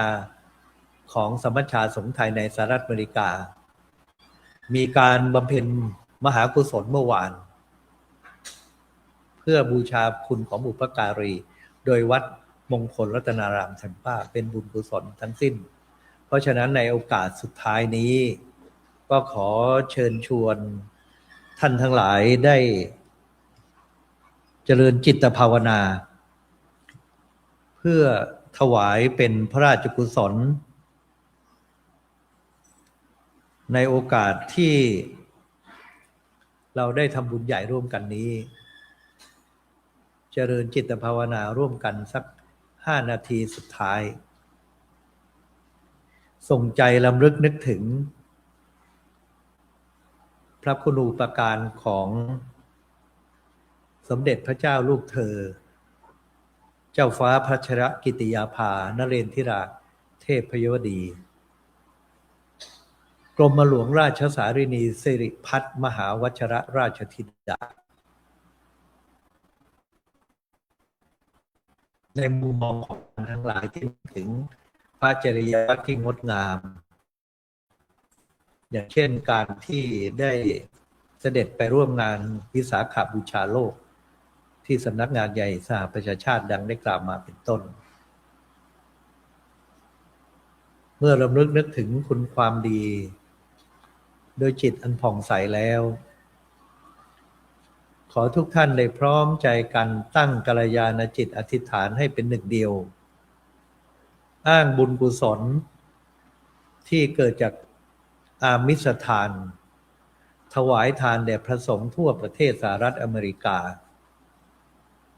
ในโอกาสประชุมสมัชชาสงฆ์ไทยและในโอกาสฉลองวัดสมโภช45 ปีวัดมงคลรัตนารามแทมป้าจากบุญกุศลที่เผยแผ่พระศาสนาในต่างแดนในการให้ธรรมทานในการประชุมสัมมนาทั้งปวงนี้พร้อมอำนาจคุณพระศรีรัตนตรัยขอจงมารวมกันเป็นตบะเดชะพลวะปัจจัยอุทิศถวายเป็นพระราชกุศลแด่สมเด็จพระเจ้าลูกเธอเจ้าฟ้าชรกิติยาภานเรนทิราเทพยวดีกรมหลวงราชสารินีสิริพัฒน์มหาวชรราชธิดาขอได้ทรงโปรดอนุโมทนาสำเร็จเป็นปัตตานุโมทนาใหม่เพิ่มอิทธวิบากสุขสมบัติทิพยสมบัติยิ่งขึ้นไปในสัมปรายภพสมดังเจตนาปารภของเราท่านทั้งหลายทุกประการ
อสมควรเก็บเวลาขออนุโมทนา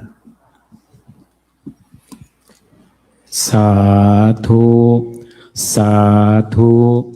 สาธุอนุโมทามิสองตามองดาวสองเท้าติดดิน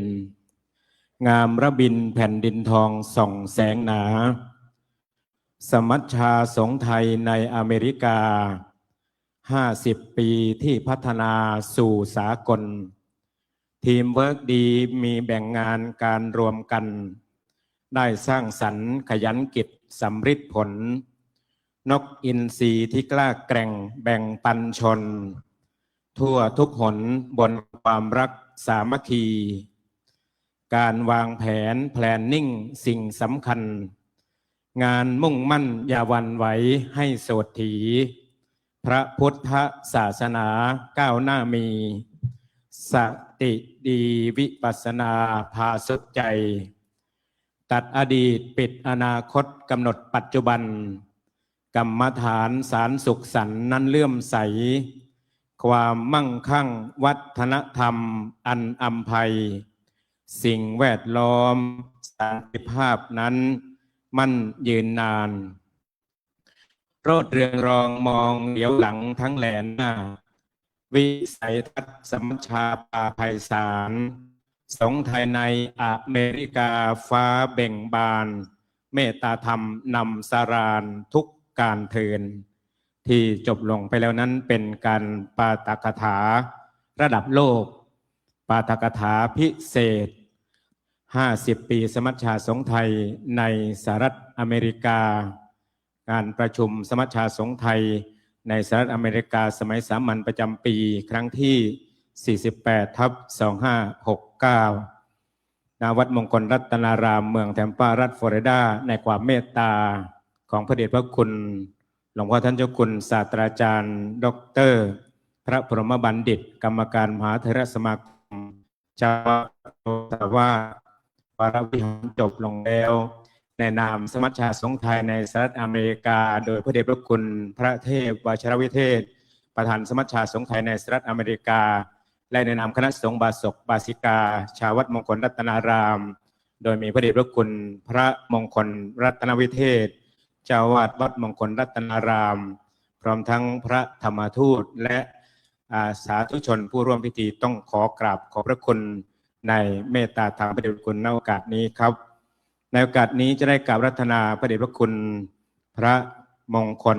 รัตนวิเทศเจ้าวาดวัดมงคลรัตนารามแถมป้าจะได้เมตตาน้อมถวายจตุปัจจัยเครื่องไทยธรรมแด่พระเดชพระคุณศาสตราจารย์ดร.พระพรหมบัณฑิตขอกราบรัตนาพระเดชพระคุณในชุดแรกครับ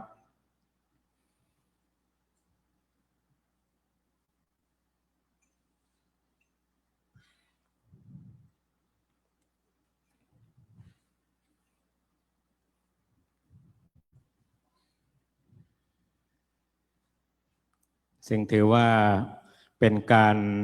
แสดงปาฐกถาระดับโลกในรอบเกือบ10 ปีซึ่งเมื่อคราวพระเดชพระคุณหลวงพ่อพระมงคลรัตนวิเทศอายุวัฒนมงคล60 ปีและฉลอง35 ปีวัดมงคลรัตนารามแถมป้าเดชพระคุณศาสตราจารย์ดร.พระพรหมบัณฑิตก็ได้เมตตาในการแสดงปาฐกถาพิเศษนะครับวันนี้พระเดชพระคุณหลวงพ่อท่านเจ้าคุณพระมงคลรัตนวิเทศเจ้าอาวาสวัดมงคลรัตนารามแล้วก็ท่านอาจารย์พระมหาบุญมีปุญญสิรินะครับประธานสงฆ์วัดมงคลรัตนารามได้น้อมถวายญาติโยมท่านสาธุชนได้ร่วมอนุโมทนาสาธุสาธุสาธุอนุโมทามิในชุดที่2ขอเจริญพรเรียนเชิญท่านอาจารย์ครุฑสมบัติใหม่และคุณแม่สะอางสมบัติใหม่ร้าน 2&2 Restaurant ซึ่งเป็นประธานจัดงานในครั้งนี้ได้เข้าถวายเครื่องไทยธรรมแด่พระเดชพระคุณพระพรหมบัณฑิตขอเจริญพรเรียนเชิญครับ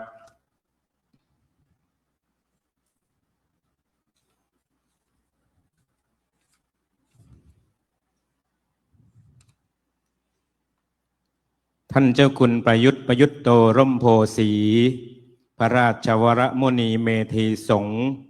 ร่างกฎหมายบายลอก็ดำรงศาสตร์มั่นคงธงชัยธรรมองค์สำคัญประสบการณ์ผ่านเหนื่อยหนักอุปสรรคไหน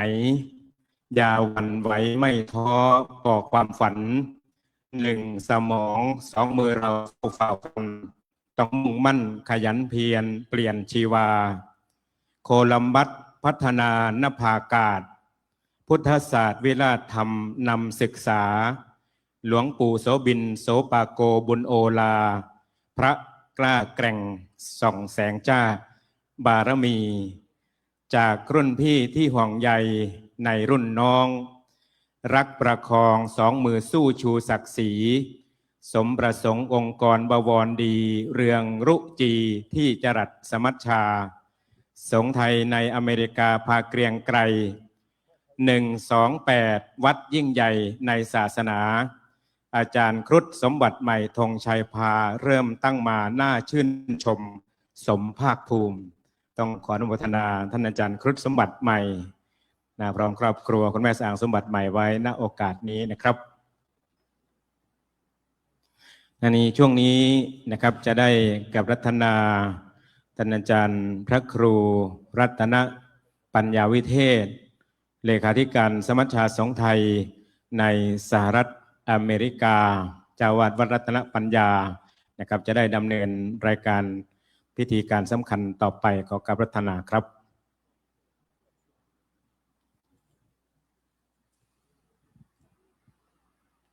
น้อมถวายความเคารพ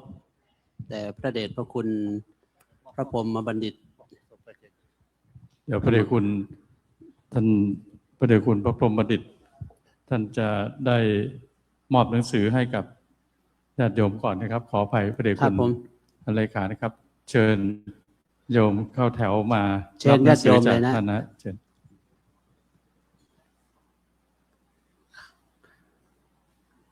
เชิญรับของที่ระลึกจากพระเดชพระคุณซึ่งถือว่าเป็นของขวัญทางปัญญาหนังสือที่พระเดชพระคุณให้นี้เอาไปอ่านให้จบนะฮะเอาไปอ่านนะไม่ใช่ไปหนุนหัวนอนนะมันไม่ได้ซึมซับนะ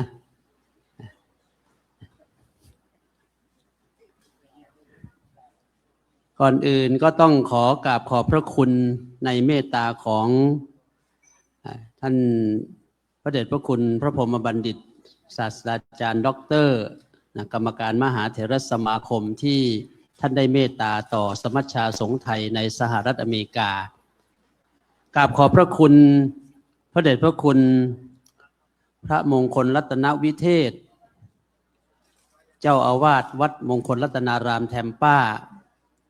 ที่ท่านได้เมตตาให้สถานที่ในการจัดการประชุมและอำนวยความสะดวกพร้อมทั้งเรื่องของที่พักการบริการรับส่งข้าวปลาอาหารไม่ว่าจะเป็นเรื่องอะไรก็ตามคณะธรรมทูตทุกรูปน้อมใจถวายความขอบคุณในความเมตตาของพระเดชพระคุณพระมงคลรัตนวิเทศหรือว่าหลวงตาของเราซึ่งท่านได้เมตตาต่อสมัชชาเป็นอย่างยิ่งแล้วก็ขอกราบขอบพระคุณพระเถรานุเถระที่เดินทางมาจากมหาวิทยาลัยมหาจุฬาลงกรณราชวิทยาลัยนำโดยพระเดชพระคุณพระเทพวชิรสารบัณฑิตรองศาสตราจารย์ด็อกเตอร์รองอธิการบดีฝ่ายวางแผนและพัฒนาซึ่งได้นำคณะมาเป็นจำนวน10 ท่าน10 ท่านมาร่วมกันเพื่อช่วยงานของวัดมงคลรัตนารามแทมป้าให้เป็นไปด้วยความเรียบร้อยดีงามซึ่งเราจะได้เห็นว่าไม่ว่าจะเป็นแฟ้มไม่ว่าจะเป็นเอกสาร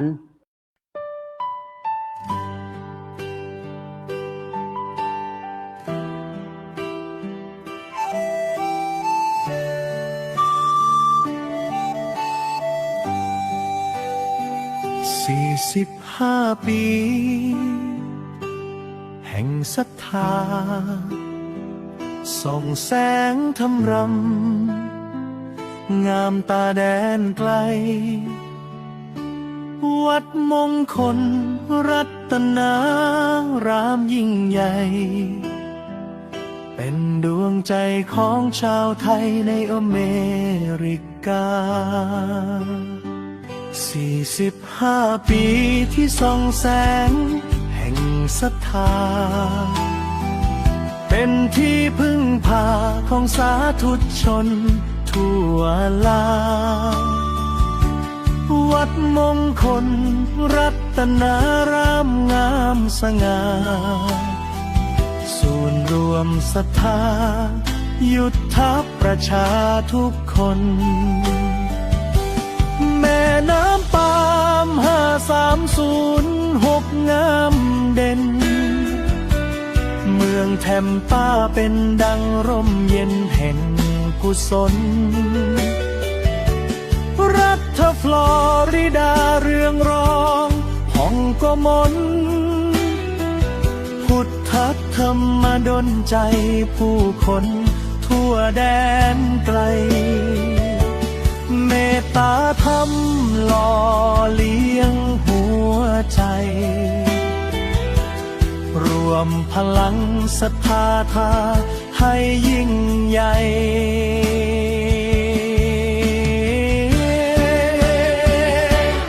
วัดมงคลรัตนารามงามเหลือเกิน 45 ปีดำสร้างบุญยิ่งใหญ่ เป็นประทีปทองส่องทางหัวใจ ให้คนไทยและคนไกลได้พึ่งธรรม เสียวสมาธิปัญญานำชีวิต เป็นแสงสว่างส่องจิตทุกเช้าค่ำพระไตรรัตน์เป็นชัดชัยประจำหล่อเลี้ยงทำคำจุนโลกเรื่อยมา พระมงคลเพลศโมลีศรีศาสนา รวมศรัทธามหาชนทั่วทิศสา สุพจน์โชติปาโลผู้เมตตา สร้างคุณค่าภาพพุทธธรรมรุ่งเรืองหลวงพ่อปกผู้อบอ้อมและอารี รวมสร้างวัดแห่งนี้จนรุ่งเรือง จากวันแรกสู่วันนี้อันเฟื่องฟู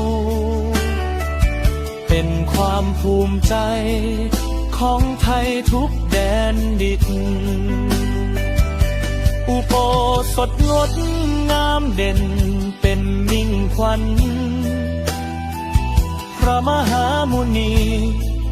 คุ้มครองทุกแห่งถิ่น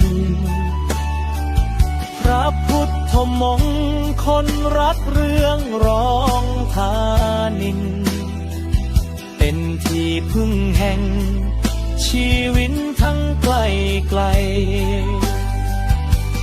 โรงเรียนพุทธศิลป์สร้างเยาวชน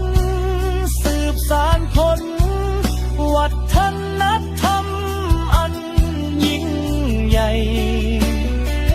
สัวดนตรี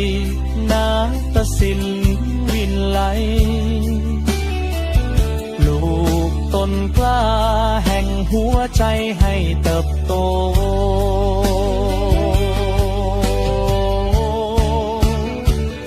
อาสาร่วมแรงด้วยศรัทธา อาหารไทยเลื่องลือไกล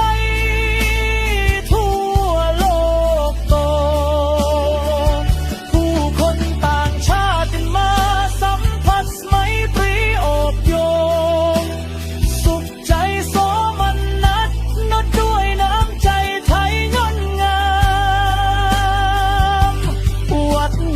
คนรัตนนารามงามเหลือเกิน45 ปีดำสร้างความดีงามเป็นศูนย์รวมดวงใจใต้ร่มธรรมสืบอดคำพระศาสดาตลอดไปประทีปพองส่องสว่างนำทางจิตทั่วทุกทิศคิดพูดทำด้วยใจใสพระไตรรัตน์เป็นชัดชัยคุ้มครองไทยและชาวโลกทั้งไกลไกลปราบนานเธอ